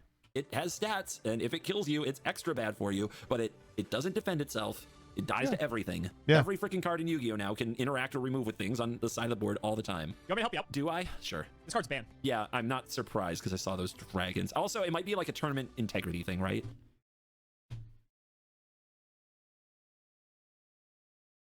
When Kazuki Takahashi died, did he enter this man's spirit? Like the Millennium Puzzle? Like, what the fuck? He got this in one. You know, it would be so dumb. It would be so like Yu-Gi-Oh! To do this. Are there any cards with a value of over 100? No. Because they would be so Yu-Gi-Oh! To be like, yeah, everything's legal, 101 points. It's funny. Some people are It's awesome that they didn't. like, some people were saying that the really bad unplayable card should have negative points, so you can get more. Yeah. points The really bad shittier cards. cards. A+. No notes. Man, this really feels like you kind of deserve it if you die to this, but then it's an eternal format, so you can protect it with hand traps, and you can probably find a way to like set it up very early. But you can't attack on turn 1, but if you go second, you can probably find a way to do it and kill with this thing. And then it's probably right to go second if you're a Victory Dragon deck. Which going second is a actual legitimate strategy that some decks can take advantage of. Yeah, especially in Genesis. I am still not sold that you need to be going first. Obviously, some decks do. The generator deck has to go first, but I mean, some of them I really feel like going second is just crazy strong. Being the Victory Dragon player, that must feel like the ultimate kick in the nuts at a tournament. Just what a beating. You got destroyed in one move. Jesus Christ. What truly pathetic cards you have. When we talk about feels bads at the lunch table, that would be one. And I'm sure it would be high on their list. So can I ask, are there any other cards in all of Yu-Gi-Oh! that have a similar line of text where you win the match? There are hundreds of them, CGB. Technically, yes. Every prize card that gets awarded at the World Championship has that line of text. Jesus However, Christ. those cards are not playable. This is the only playable version of those types of cards. Good. And they basically Christ. change the typing. So like one might be, oh, tribute 3 machines, tribute 3 warriors, whatever. So they just change whatever like the typing is each time they print a new prize card. The It's match the only winners one are that's legal, awesome, you say. man. This was also the first of the bunch. Yeah, it was. I Yeah. think this may have been the first one they printed. Is it a better format with Victory Dragon in it? I think there is a real question to tournament integrity when you can build around this card, because it's almost against the spirit of the game, and not just in a floodgate. He's got a 1, but he's being like, it is a tournament integrity reason to put it at 100. But you know, I mean, if this card was at 100, it would also make sense. It's like you don't get to play way or a hand trap, like I get to see your hand and now I know what all your traps do way, in a literal, like, why did I show up kind of way. If you can build a deck around this in the Eternity of Yu-Gi-Oh! That does this consistently, I do feel like that is against the spirit of entering a tournament. Why would you sign up for this? You didn't sign up for this. You signed up to play a best-of-3 match. You took pride in developing your so sideboard close. guide and your He's so sideboard close. plans and writing your deck primer for all your Yu-Gi-Oh! I think it's friends. And you got arguable that Victory this could be Dragons. 100 cards. Yeah, that doesn't seem He's not fair figuring out the on a surrender thing, though. tournament like rules enforcement level, not just a card game level. And then at the same time, I look at this like a blue mage and I'm like, you deserve it. You didn't stop it. What's the matter with you? Why did Correct. you do this? They still had to deal all the rest of the damage to you. They had to get this through exactly. Oh my gosh, it had to fly into the Death Star through the tiny duct that they left open for some reason, and they didn't defend. Man, and he then is you on have a to sneak fucking all the way tear, into the dude. core He of it is where you drop he the is thing in the he tiny is little fucking shoe going in the in middle, on and this. nobody could do anything about This is this. so What were they clippable. thinking? Why Fuck. did they even design something this way? That's how I feel as a blue mage. Well, your intuition was right the last time, so. I don't know, man. It seems so unfair, and it also seems so fair at the same time. It's so stupid. Oh God. Come on, do it. I mean, and it also feels extreme. Either somebody was like 100% we don't want this in our game, so it gets 100, or they were like, How all does the way, surrendering work in Magic? Exactly the same way. everything in Yu-Gi-Oh, it gets a 0. I feel like it's not in the middle. I really do. Good. Okay. Although there's also the question of, are the best cards with this that enable it to pull off its bullshit? Like, do those have point values? I don't know. I don't want to get into it. I don't want to hint on this one because it's a rabbit hole. I'll let you know. You can very easily meet the requirements for this, regardless of point value. I hate this so much. 80. I'm gonna give it 80. Going on the high end. Yeah. Should have went with your blue mage instinct. Victory Dragon is 0. Fair enough. Tell him the fair tell him the enough. scoop. I do get it. Tell him the And scoop. that's why Kill I him. go 100. Kill I him, was gonna Alex. save myself 20 measly 20 points. Yeah. I'll hedge. Hedge against it. But Fair. Jesus Christ, it's so tough with that because it does feel like an unfair card. But you're right. Well, it's funny because this card's actually really bad. Let me tell you why. You summon Victory Dragon. You go to battle phase to attack me directly. I just concede before the attack concludes. Victory Dragon doesn't resolve. That's legal? You can concede at Why wouldn't it be legal? You could see it at any time. any point. Oh my God. There's nothing forcing me to stay in the game. Oh my God. Oh my God. I'm stupid. Yeah. That's a rough one. No. For That's a context, rough one. I'm gonna preface this by saying this is this is hearsay. I've understood this is how it worked. Supposedly in Japan, the rules were written in such a way that you weren't allowed to concede a match or a game. I forget like what the circumstances were, which made Victory Dragon a much more viable win condition because if your opponent can't concede, then it can actually get through and hit and you can win the match that way. Supposedly that was a thing. I don't know if it was. Even so, this card is still garbage because like you said, it has no protection. It just dies to everything. Yeah. It's like if you lose to it, you deserve it. Then yeah, why this is card it banned? I think it's kind of like what you were getting at. The tournament like, the tournament integrity. ethics side of it, where it's like they just don't want to deal with this card. To be honest, this card's been on the ban list for like ages, and It even could though come it's off bad, tomorrow. there's It would several not cards make a that are on the ban difference. list that are bad, but from like a rules perspective, are just like a fucking mess. So I think they just didn't want to have to deal with this card in any sense. So I had a good point, just not good enough for whoever designed this format. Great. Correct. Cool. Correct. Love this for me. Awesome, Okay. right? It's great. Yeah. The second it actually does start killing people, it's going to have, just watch, an 80-point value, and then you're going to say CGB was right. Oh, I wish I could Victory Dragon people in this format. That'd be so fun. Anyway, here's your next one. Power Sync Stone. It's a trap card. It is a... Ooh, I don't know this one. I think this is a pointed card. I mean it's on par with the other hundos. Awesome, dude. Whoever made this list, fucking come to my house. I'll suck you off, dude. A continuous trap card, and it says each time a monster effect is activated, place 1 spellstone counter on this card with a max of 2. While this card has 2 spellstone counters, neither player can activate the effects. Huh? What do you mean, huh? Also, totally understandable. You banned Power Sync Stone. Get over here. If this card has any spellstone counters, remove them. Each time a monster effect is activated, place 1 counter on this card. So it kind of it's an yeah. To those saying the Power Sync Stone is like bad and unplayable, you would be surprised how often this card has results. Has like results this year. There's always some fucking asshole boarding this shit. Once per turn during the end phase is either end phase. So each turn, it's saying you get 2 monster effects. Correct. So if I go to my turn, before I do anything, does the opponent have a chance to play a monster effect, or do I get first move priority in Magic speak?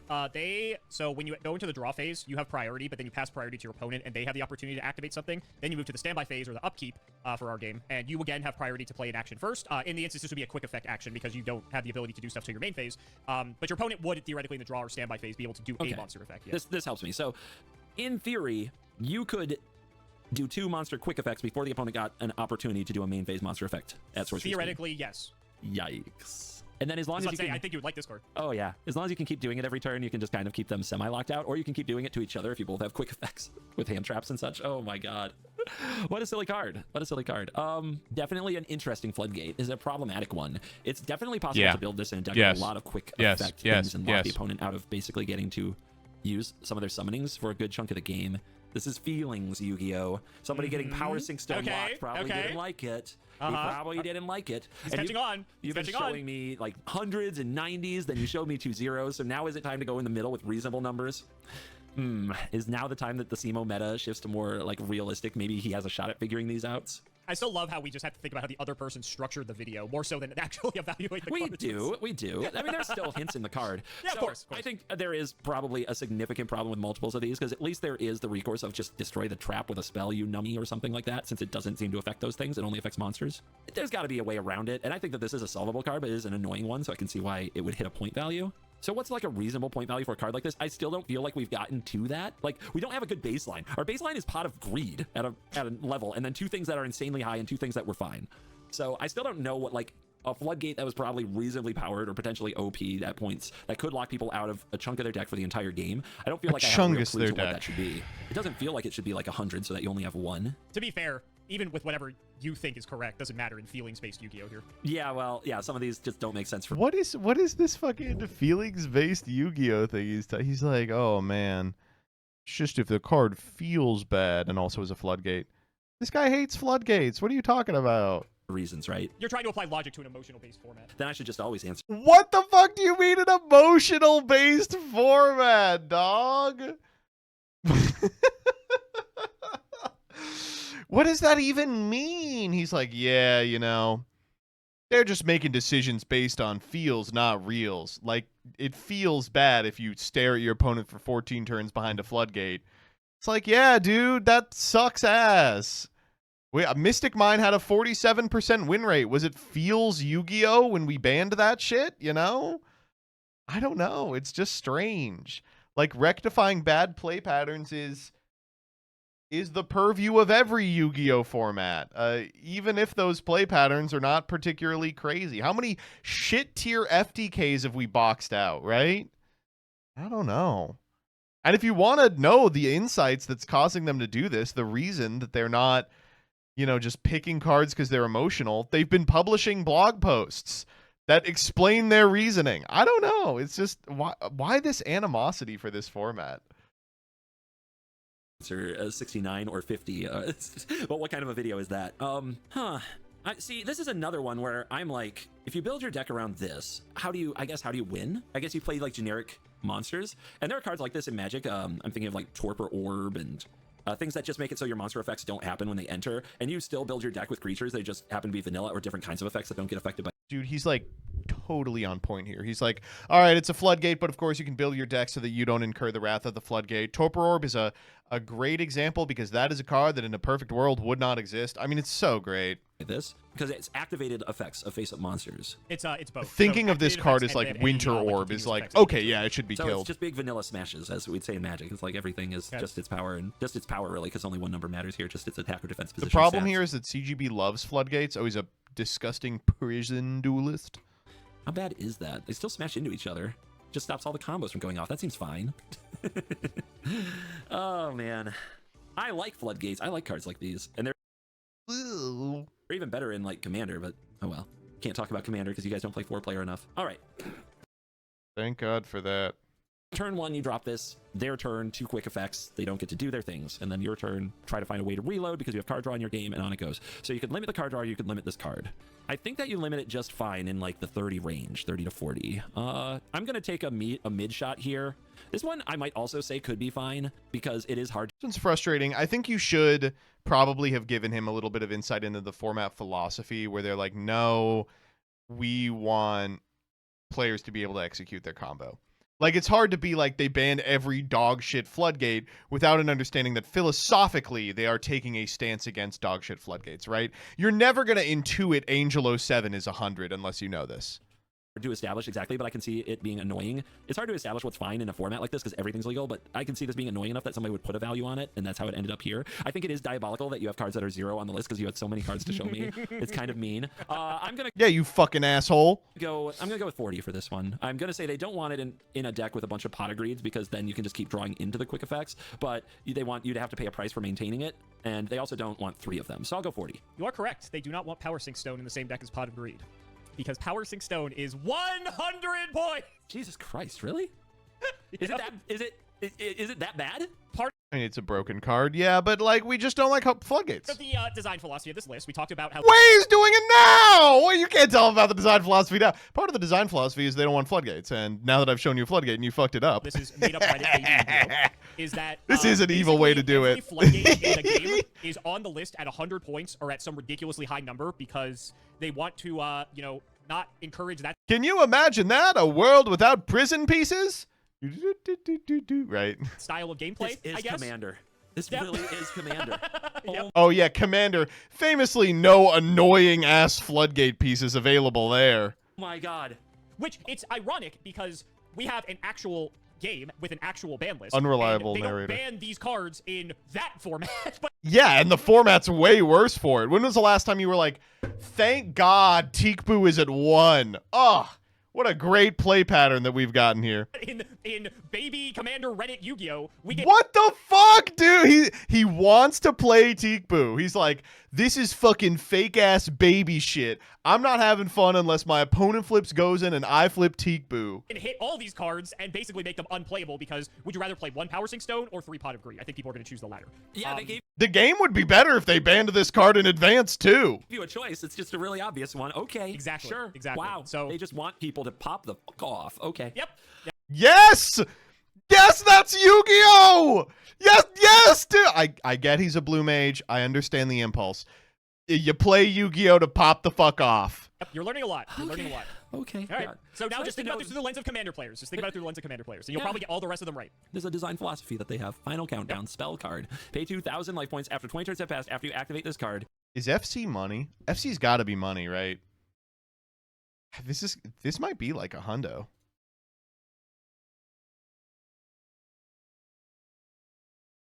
It is. All right. You win the duel. No way.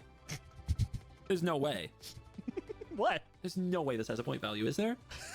This is a reasonable one to think doesn't have a point Why can't value. it have a point value? At 20 turns? Uh-huh. I mean, We do have to be like, this is the winningest alt win of all time. if you throw 2,000 life points in the bin and then start counting to 20, What's wrong? I can see how this is annoying, but come on. And then they run every floodgate in the game, right? But you just said the floodgates are listed at like 100 points. If you can't beat them in 20 turns, what's wrong with you? And they start with 2,000 lower life points? I mean, I'm a control mage. I love this card. I would build around this for sure, but I don't think I'm confusing It's Second Son, right? It's Second Son. myself to is that this card is good. Like, I played Approach of the Second Son, which is what this reminds me of in Dude, he's so good. Fuck, this guy's good as hell! Magic.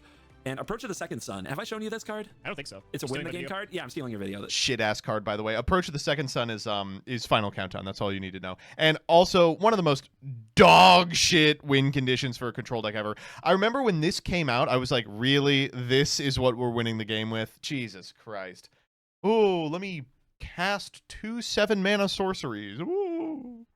I can't believe it. Let me tell you. There was a time in Magic the Gathering when control mages had a true win con. It was a couple of blues, a white, and an X. Drox cards, gain X life. Doesn't get better than that. You know what? If you didn't think Sphinx's Rev was going to win you the game, fucking play a 1 of Aetherling. Approach of the Second Sun. You got to be fucking with me. Because weird way to say Morphling.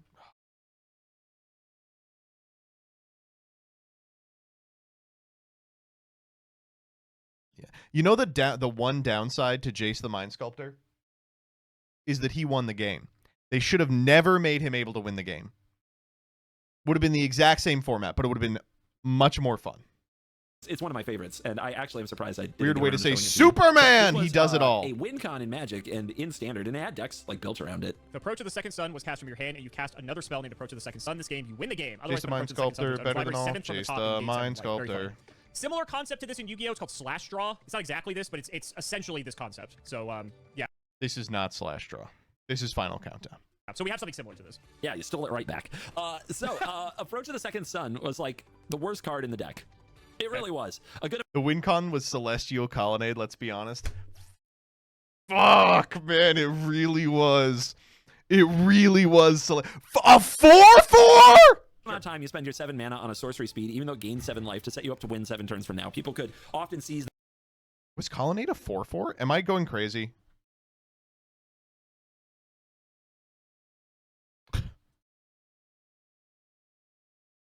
It was. I was thinking to myself, there's no way it was a 4/4. It was Creeping Tar Pit.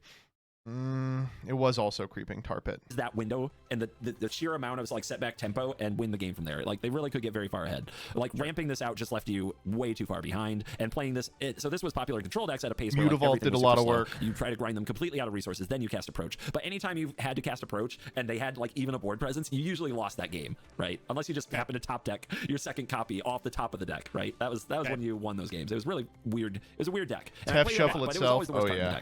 This one makes you lose life points. Elixir of Immortality was a crazy one. Just for playing this. And oh, not Elixir in of your Immortality was such a win con. Interesting you bring that up. That's so insanely bad. This card is terrible. Okay. Would somebody hate this enough? See, this is where we get to the Commander thing. People hate Approach of the Second Sun in Commander. Okay. Now he's thinking correctly. He is thinking correctly here. When I use Approach of the Second Sun in Commander to win a game while I'm popping off with a combo, oh my gosh, the comments. Wow, this is terrible. My content is ruined. Oh, they hate this card. They hate this card, Simo. They hate these alt win cons. Do they hate this one enough? There's no way they hate the Final Countdown that much. But it does encourage a deck that is 2 or 3 copies of Final Countdown or a way to tutor it up, a way to tutor a spell so that you're resolving it on turn 1 and then do nothing but stall. That is a troll deck and a terrible way to win a game, and they probably don't want that in their content. Damn, he is spot on here. Dude, he is really good at this. But they should at least be aware that that's not good. I'm sure. Like, he's like, okay, they don't want it, but I like it. Sure, lots of decks can beat that. Oh my god, I'm sure they can, especially if the floodgates themselves are at 100, like you just mentioned. There's no way. There is no way. There's no way this card has points. There's no way this card has points. Oh my god, it's not going to be 0 though, is it? Or you wouldn't put it here. 10, 10, 10. And that's only because I'm hedging, because I'm sure I'm wrong a little, but 10. This is funny. You're missing a 0. No fucking way. There's no way. Is this good? Final Countdown is 100 no I mean, he did get all the reasons why it is. Why? No. Why? Because you resolve it on turn 1, then you stall for 20 turns. Problem? Is this a ban-worthy card? What am I looking at here? I mean, it's limited. Funny enough, Final Countdown's actually in our non-feelings logical Yu-Gi-Oh, it is at 1. limited in actual Yu-Gi-Oh. There have been historically instances of people who played a Final Countdown deck exactly like you said. They play Final Countdown, they play ways to tutor it, and then they play a bunch of floodgates and hope the opponent can't actually break through, so they win the game in 20 turns. Is that good? I wouldn't say it is. However, again, Reddit-based made-up card game here. It's in the... You're talking about advanced! It's the feeling, CGB. The feeling of losing to Final Countdown. That, even though all the other floodgates are on the list at 100, which Final Countdown's also 100, so it's not like you can play them together, right? Final Countdown could be 1, and you still couldn't play them together. But yet, it's on the list. They just don't want to encourage that style of gameplay, I suppose. Compare that to the feeling of losing to Victory Dragon. Also, like, impossible. You just scoop. We just went over this. You scoop. It's impossible. I guess you have the concede thing, but He's like, oh, well, okay. I guess I was wrong. maybe you don't because of the rules. I don't know. They just didn't want to deal with it. Whatever. Oh my God. This is so... This guy just loves floodgates. The problem is CGB loves floodgates, but is smart enough to understand why everyone else doesn't like them. And that's why you like them, right? People like floodgates because their opponents squirm about it. So he's been told there's a format philosophy. We want you to not have to squirm. And he's like, God damn it. You know, why aren't they letting these cards let me squirm on the list? Well, I know why. But, you know, come on. Be cool. So dumb, dude. I thought you'd like this video. They essentially ban it when they do this. They know that too. Yep. There is one 100-point card that sees play. Yep. Jesus Christ. Well, that's the thing. Anything that's 100 is basically banned, right? Because, like, there's no way you're going to just pick this one card to play over everything. Oh, I know one specific boss stage that would disagree with you. Else. Like, there's just no shot. So it's weird because, like, there's no ban list, but there's, like, you know, it's like a pseudo ban list, if you will, because anything that's 100 is basically banned. So I don't know. It's weird. Anyway, Wow. we got a few left. Here you go. Long live Yu-Gi-Oh! Evenly matched trap. This card's 0, right? No, it's actually money. Yeah, it's 10.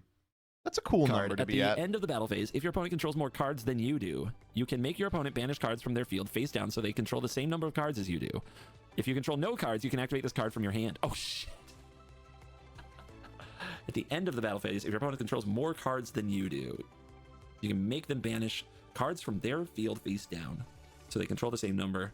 And if you control no cards. So that's interesting. Immediately, like, your first thought is like, oh, turn 1, I pass, or something like that. And the opponent goes, brr, brr, brr, brr, brr, brr, brr, brr, brr, brr, brr, attack you. And you're like, evenly matched. I take a lot of damage, but I'm not quite dead. And you lose everything. Conversely, your opponent can go first, and you can do that going second without taking any damage. I'm glad he explained that. I'm glad he explained that, because that is hard to kind of figure out. That's pretty great. I'm just helping you out. I'm skipping a step there. Sure. So they have to, like, all kill you, or they could lose everything. It is very common with this card that if your opponent builds a board, you just go draw, standby, main phase, immediately go to battle phase, and just drop evenly matched. And if they don't have an answer, they probably just lose. Wow. Yeah, this card's sick. Wow. Okay. This was very hyped on release. This card's and it is good. 2017, I think this card's. It's not like the cost is that high.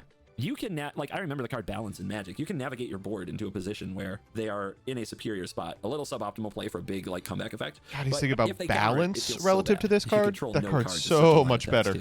There's a few big, like, haymakers throughout Yu-Gi-Oh! That say, like, if you control no cards, play this, like, game-flipping card. And this is one of them. It's an extreme. It's definitely an extreme. It's not evenly matched at all.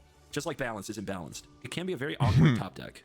This is Yu-Gi-Oh! Though. I think you run that risk. Yeah, if your opponent controls more cards than you do, that's not that hard to, like, navigate yourself into a space of. And if not, you're already winning. For context, too, controls is only what's on the board. Hands don't count. You definitely, I think you want a point value for this. This is another one where, like, I look at it, and I'm trying to design for format, and my thought is a reasonably high point value, like, say, 51, makes it so it's both a rare instance and not everybody wants to play it, and the cost is reasonable. I think what I've actually been destroyed by, in terms of watching Canadian Highlander content, is that they're reasonable. They don't just assign Black Lotus a 7 because it's Black Lotus. I mean, there's also, you know. Hey, they didn't do that with Pot of Greed. Right, right. And then you showed me that, and then everything since that has been extremes, just nonsense extremes. They want people to play their cards. They want people to play their cards. So would they make a card like this legal that, like, basically punishes you for playing all your stuff? Okay, they want people to have access to resources. Does that mean they don't want to punish people for going overboard and going too far with their resources? I imagine this is annoying to play around and navigate, but I don't imagine it's impossible. Tell me this, because this is kind of a Canadian Highlander thing as well. Do you, like, your opponents know what cards you run and their point values, like what you use your points on? Great question. Nope. Interesting. So they don't know if they have to play around this or not. But which is another point of contention, because it's like, unless you memorize every point value on the I don't think this is a point of contention. I don't think people are like, you should have to publish your point cards. 538 card list. How do you enforce that, right? Because, like, unless it how do you enforce the point list?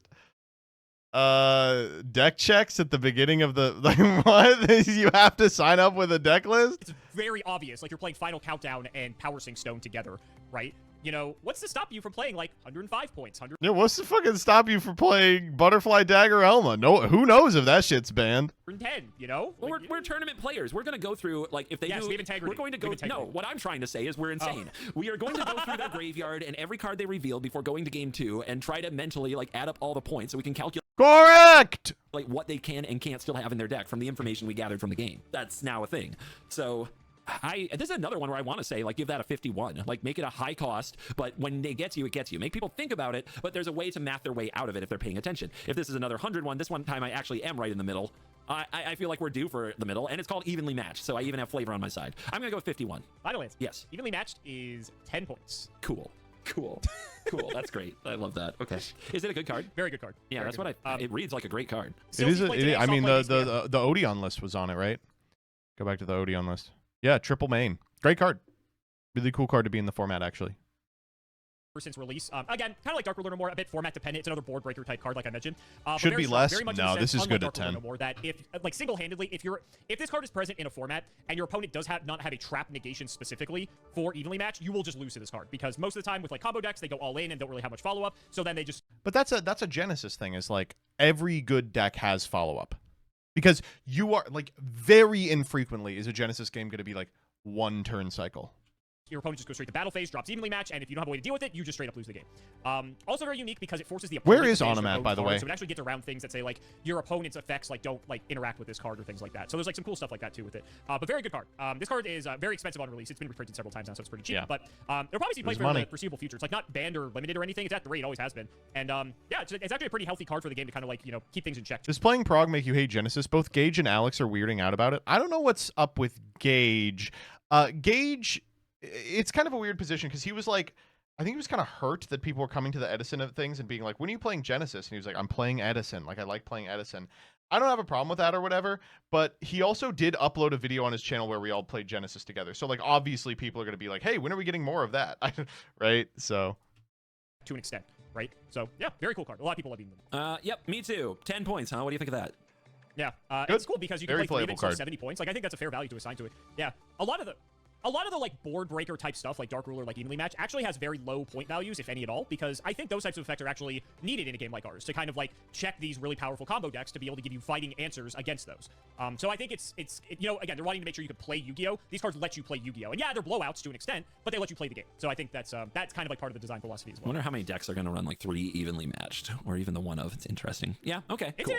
I mean, the Odeon deck did. It's an interesting question for sure. Yeah. All right, 2 left.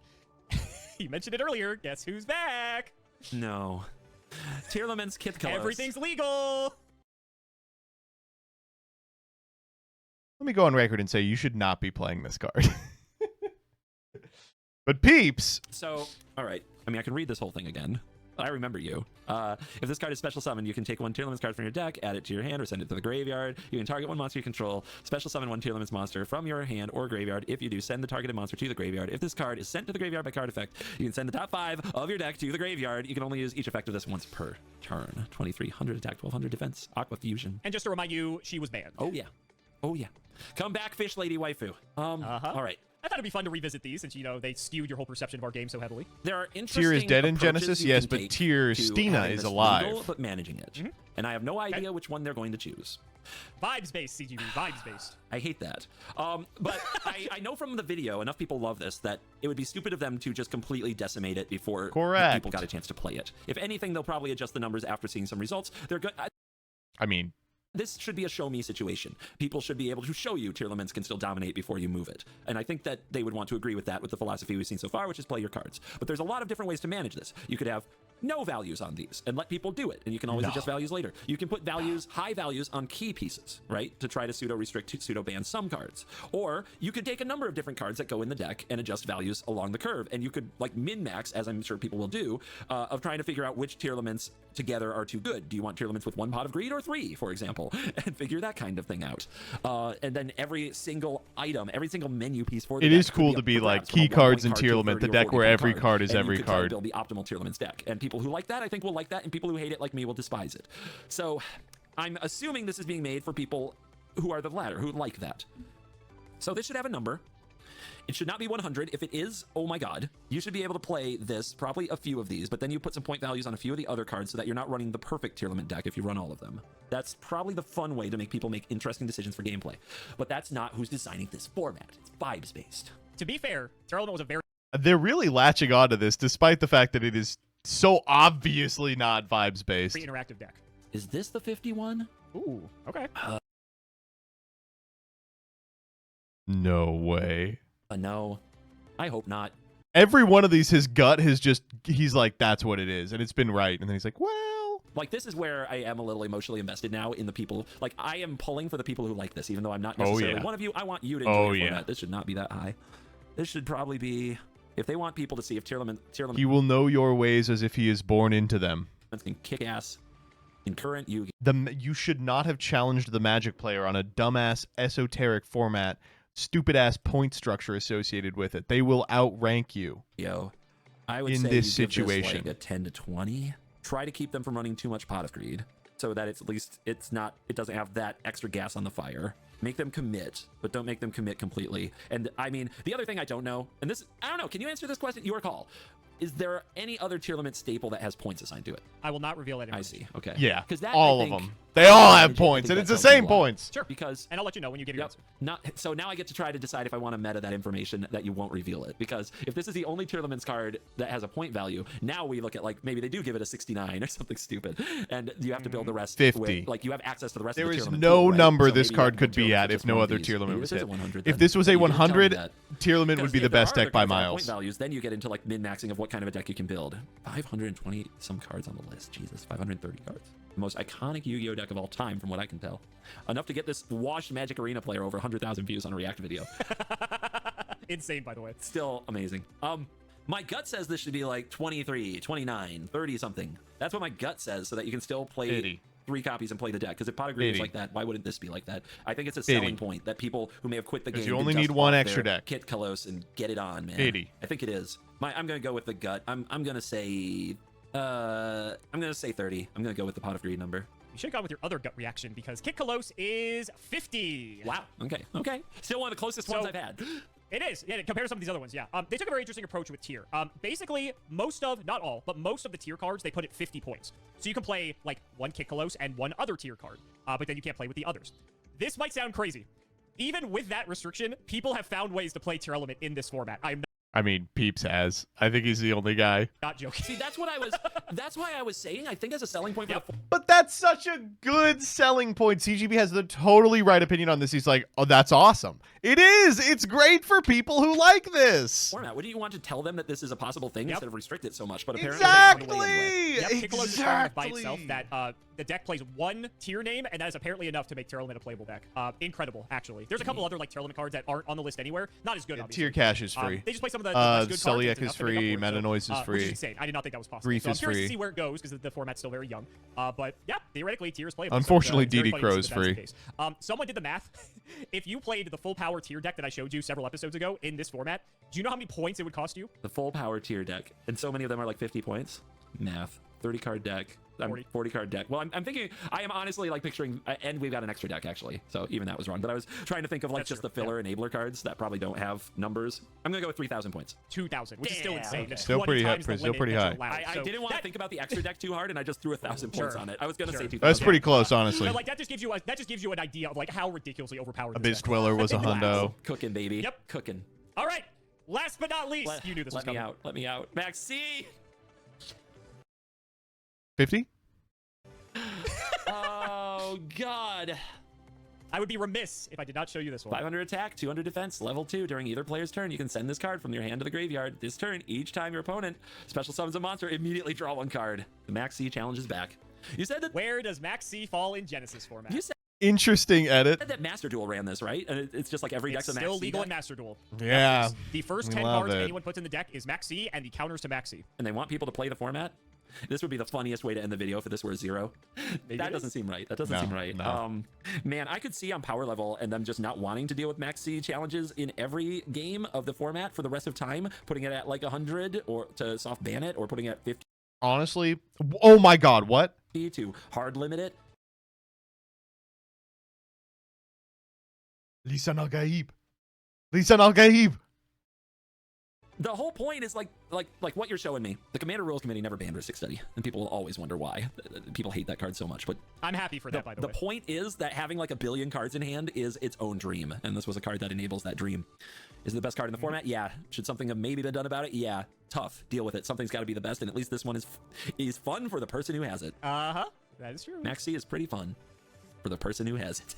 I think this should be more of a reasonable number. I don't think this should be an extreme. I don't think this should be like a 51 or a 100. I think if they want people to experience this format and be like, oh my god, and they made Pot of Greed like a playable card, I think you want Maxx right there. I think you want Maxx dancing in the fire. And maybe if you have like 3 Pot of Greeds, you have just enough points for 1 Maxx. So maybe I'm gonna say 10. Boy, dude, these numbers have been so extreme. Actually, you've got this one in the middle, then you've got a number of these lower ones. Like what was evenly matched? 10. Yeah. And Final Countdown 100, Power Sync Zone 100, Victory Dragon 0, Dark Ruler No More 0, Trap Dustshoot 94, Silva 100. It's been all these crazy numbers. Give me a good old. Man, I wouldn't even be surprised if Maxx were just a 0. Like, you can have this, but I think they do want to put some restriction on having it in every deck and every deck being about it. I think if I made a format like this and I wanted people drawing cards, I want people excited, and I want people experiencing the history of Yu-Gi-Oh! I think I would put Maxx at a 25, and I'm gonna leave it there. You're halfway there, because Maxx is at 50. 50. Okay. So you can have 2 Maxxs in your deck. And thankfully, no one plays it. If you want. And this, I think, is the best place to end this video, because it's kind of arguable. Like, yes, Maxx is legal in this format, but it's debatable as to whether or not it's good, because you get to play 2 Maxx, but then you can't play anything else that is on the points list. Goatee's playing it. Can Goatee find it or something?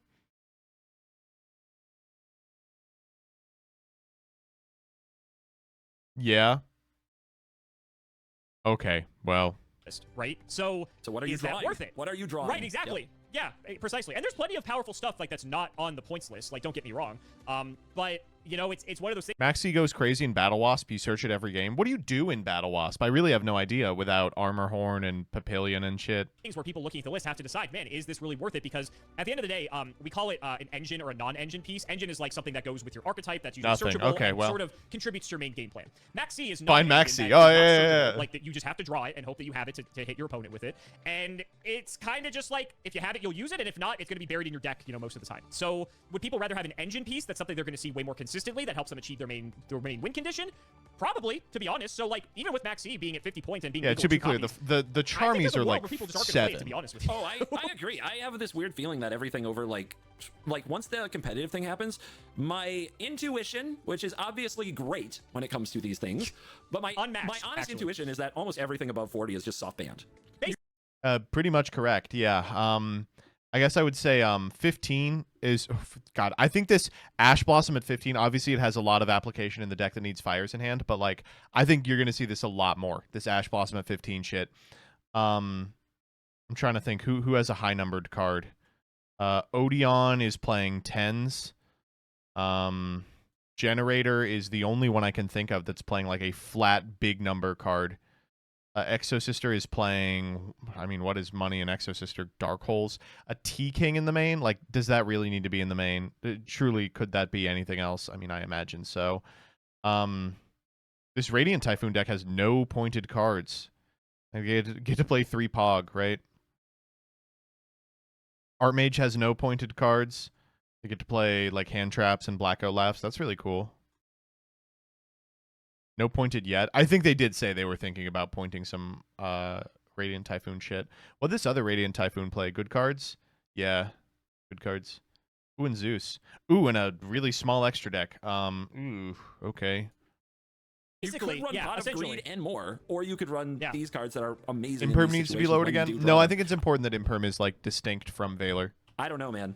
I don't know. I'm kind and I don't think Valor can go below where like it is now. Line just being not worth it. So what do you think about Genesys format as a whole, to wrap things up? I think I've explained that the min-maxing of it isn't for me, but it's even weirder to me, the kind of bias in the point system and the spread that you showed me. It's not clear what they want. I think it's immensely clear what they want, right? The bias in the point system, he refers to a philosophy of disallowing floodgates and cards that restrict your opponent's movement, right? Like, if I could say one thing about Genesys, it's that it is abundantly clear what their design philosophy is. Certainly when compared to Advanced, where a bunch of these cards that are soft floodgates just exist forever. You would think it is, because they're like Floodgates no and Pot of Greed yes. Yeah. But then you have the limits on like Tearlaments and Maxx, and they're out here being like, oh, you can play them, your deck's just going to be kind of nerfed. And it's Yeah, those cards are It's like, different. well, I don't want to play kind of nerfed Yu-Gi-Oh. I want to play Yu-Gi-Oh, you know? So I would have I mean, what, you want to play traditional?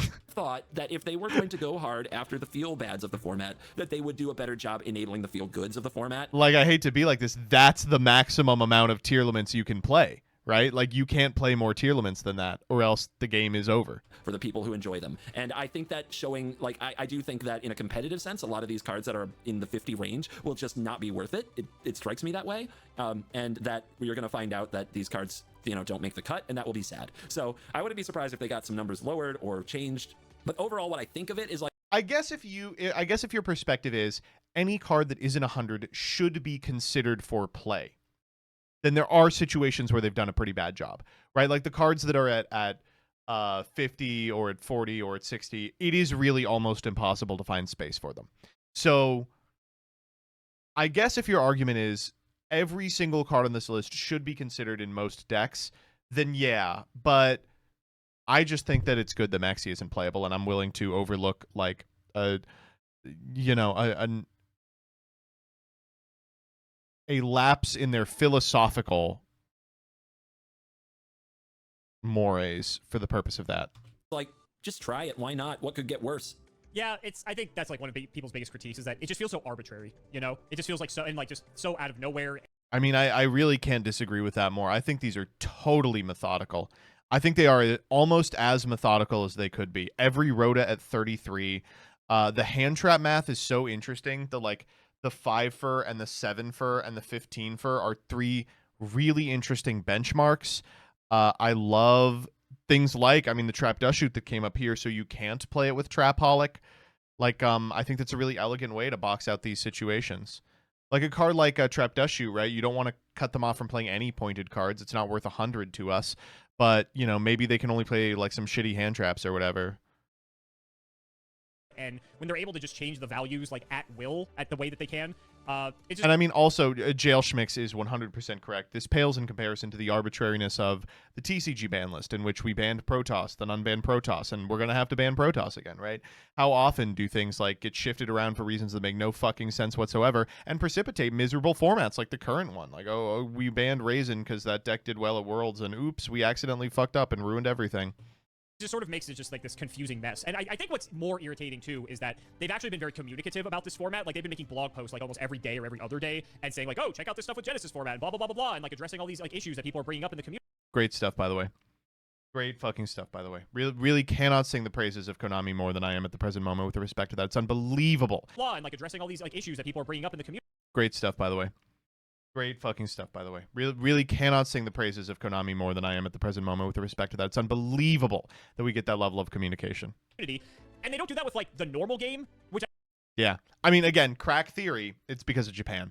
It's because anything that goes through advanced has to go through 15 Japanese businessmen an ocean away, and they are totally resistant to change, totally unwilling to hear the perspective of TCG players on it, and are like, even if we have to deal with the problem card, it's going to take months to get through the bureaucry of the thing. Not a theory anymore. Kind of leaving a sour taste in people's mouths. It's like, oh, okay, so you could have been like communicative and all this stuff like this entire time, but now you know you're deciding to do it for this like made up format that they're deciding to. We got some bitterness around it, right? Is it this one? Yeah, I think rightfully so. Okay, I think rightfully so. Yeah. No, I mean, you know, like I said, they're soft banning like the floodgates in these formats, but they're still legal in like actual Yu-Gi-Oh. Like, why is that okay? It gives me. I mean, well, that's an argument as to why Genesys is much better than Advanced. The impression that around the office they've just been playing this format for 2 years and haven't even been playing their game. It's possible. Like, there's a very God, I mean, who would be? very realistic shot that that's true. And that I can see why that would make people bitter. I vibe with that. Yeah. Nobody likes being the old stale toy who was a loyal. This is the Edison perspective, by the way. I think a lot of people Edison players are like, there's only one way to play Yu-Gi-Oh, and when people are sick of that way to play Yu-Gi-Oh, they play Edison.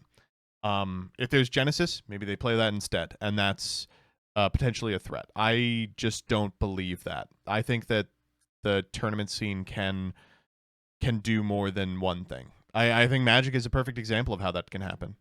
Loyal customer who, you know, we all feel a little entitlement for a little bit of like respect, you know, which is fair for being a loyal customer through everything that's gone on. And then there's the shiny new toy and they're like, you want this? Well, you don't get to tell the customer what the customer likes. Like that doesn't work historically. They have to sell the format on its own merit. I think they could have I do think that the pot of greed thing was a good move. I think they could have done a better job with more of like Maxi and Tearlaments, but we'll see. But yeah, I don't blame anybody Problem is, pot of greed is fun, and Maxi isn't. for being like, no, I don't like it just because now you choose to talk about it when you wouldn't talk about your other game. That does seem like hypocritical.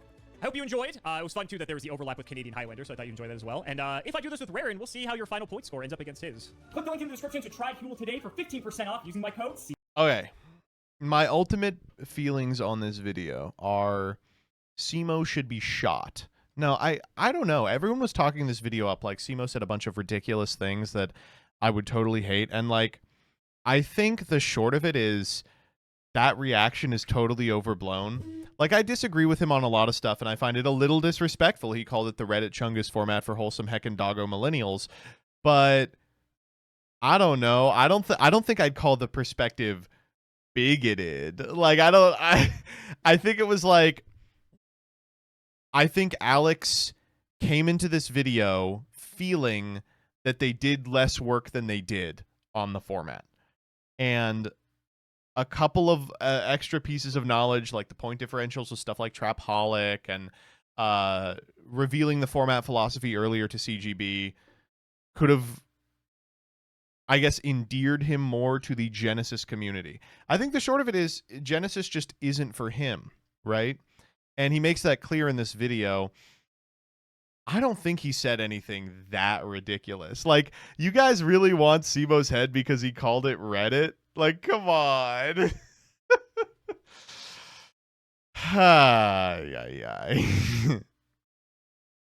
Yes, we hate Reddit, yes.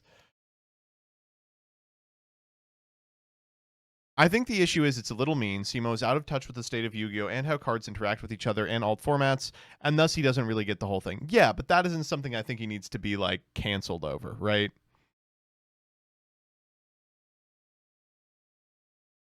Let's read some comments. Yeah. I couldn't finish the video. I think Simo should consider stepping away from making Yu-Gi-Oh! Stuff if it makes him miserable. Off to a great start. Not showing Ceruli for Dark World with Silva is diabolical. Okay, thank God. That's the #1 problem I have with this video. I was really frustrated when Simo didn't explain the context of Silva to CGB before asking him to grade the card, correct? But he didn't even know the context of the card himself. The Dark World hand loop is the only way Dark World is played, correct? Guys, I'm starting to think Simo doesn't like Genesys very much.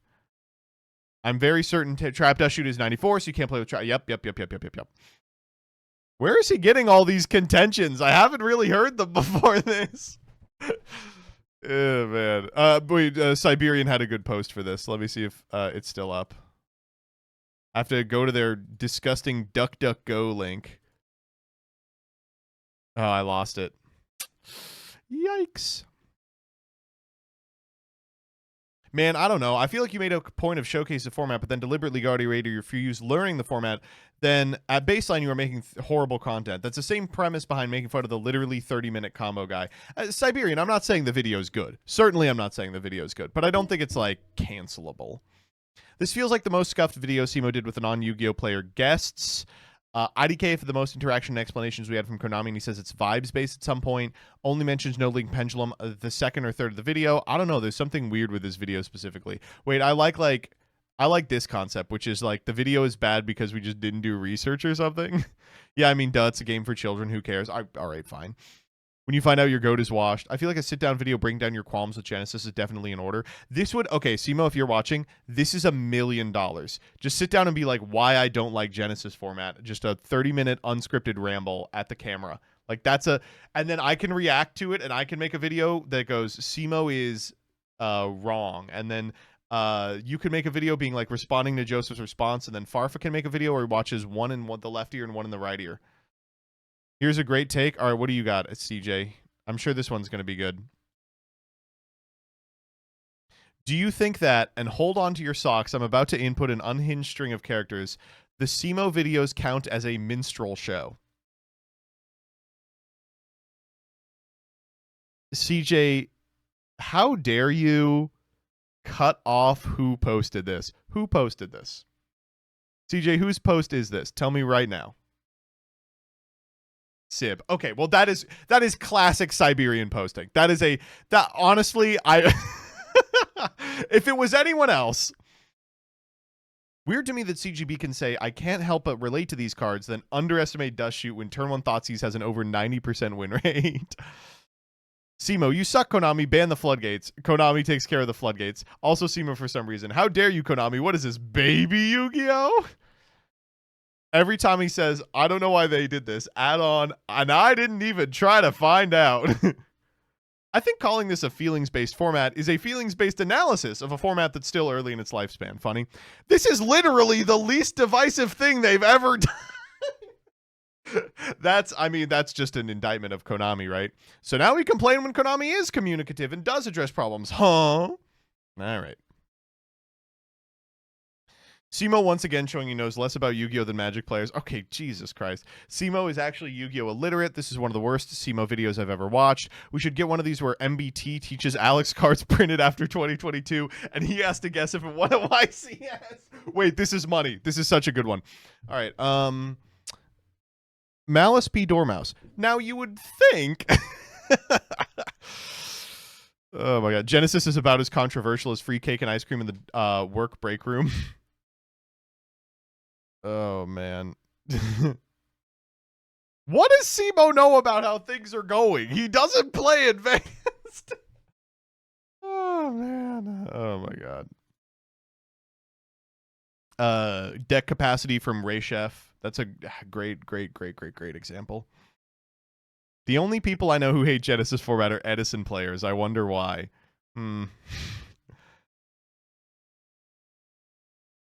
Wow. He is really getting fucking attacked here. Had to pause the video at Silva. There is just no way you think that Silva can be at anything other than 100 points. This card should be at 1,000 points. Oh, man.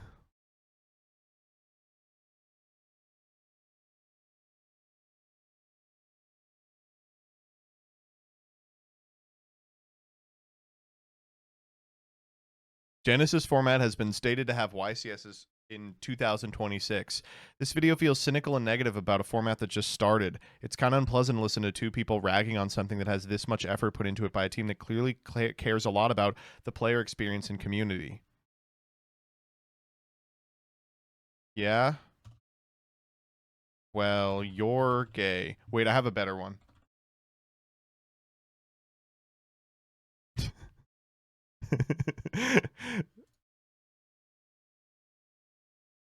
It's time for me to reveal a secret project I've been doing for like a week.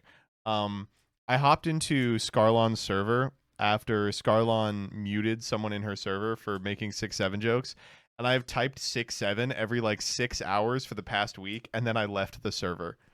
So it's like... I'm just a boring guy. Fuck you for doing that, by the way. Why? Fucking 6-7, am I right? Simo, what do you mean? How are we going to make sure people aren't playing 105 points? How do we make sure people aren't playing 3 of a limited card in advance? Do you have to register fucking deck lists? I think it's fine if Simo doesn't like this, but it's sad he's misrepresenting the community's feelings about Genesys, especially when he's addressing it to other card game communities. This is about to be the most free React content for MBT and Farfa. Correct. Ugh. Is this Simo's Asianized moment? What do you mean by that? Oh my God. Send in Farfa. Send in the Farfa Jack. Send in grade A under A Farfa. I think that CGB is being more charitable than Simo. That's because, and I hate to be like this, Magic players are able to have an open mind about alt formats and Yu-Gi-Oh players are not. Magic players have so many fucking dog shit ass formats.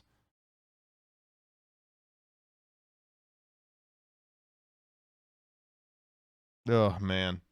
Dude, they're all like this. There's not one positive one. Holy shit. 1,000 comments. There are people here like, oh, the Huel, I will get him on the Huel comment. Oh my God. All right, let's do you have dislike tracker? No. I don't know. I thought it was I see someone played my absolute favorite game of guess how old CGB is. I spit out my cum. Wait, no, I can't reply to Voxy with that. I can't. No, that's unbelievable.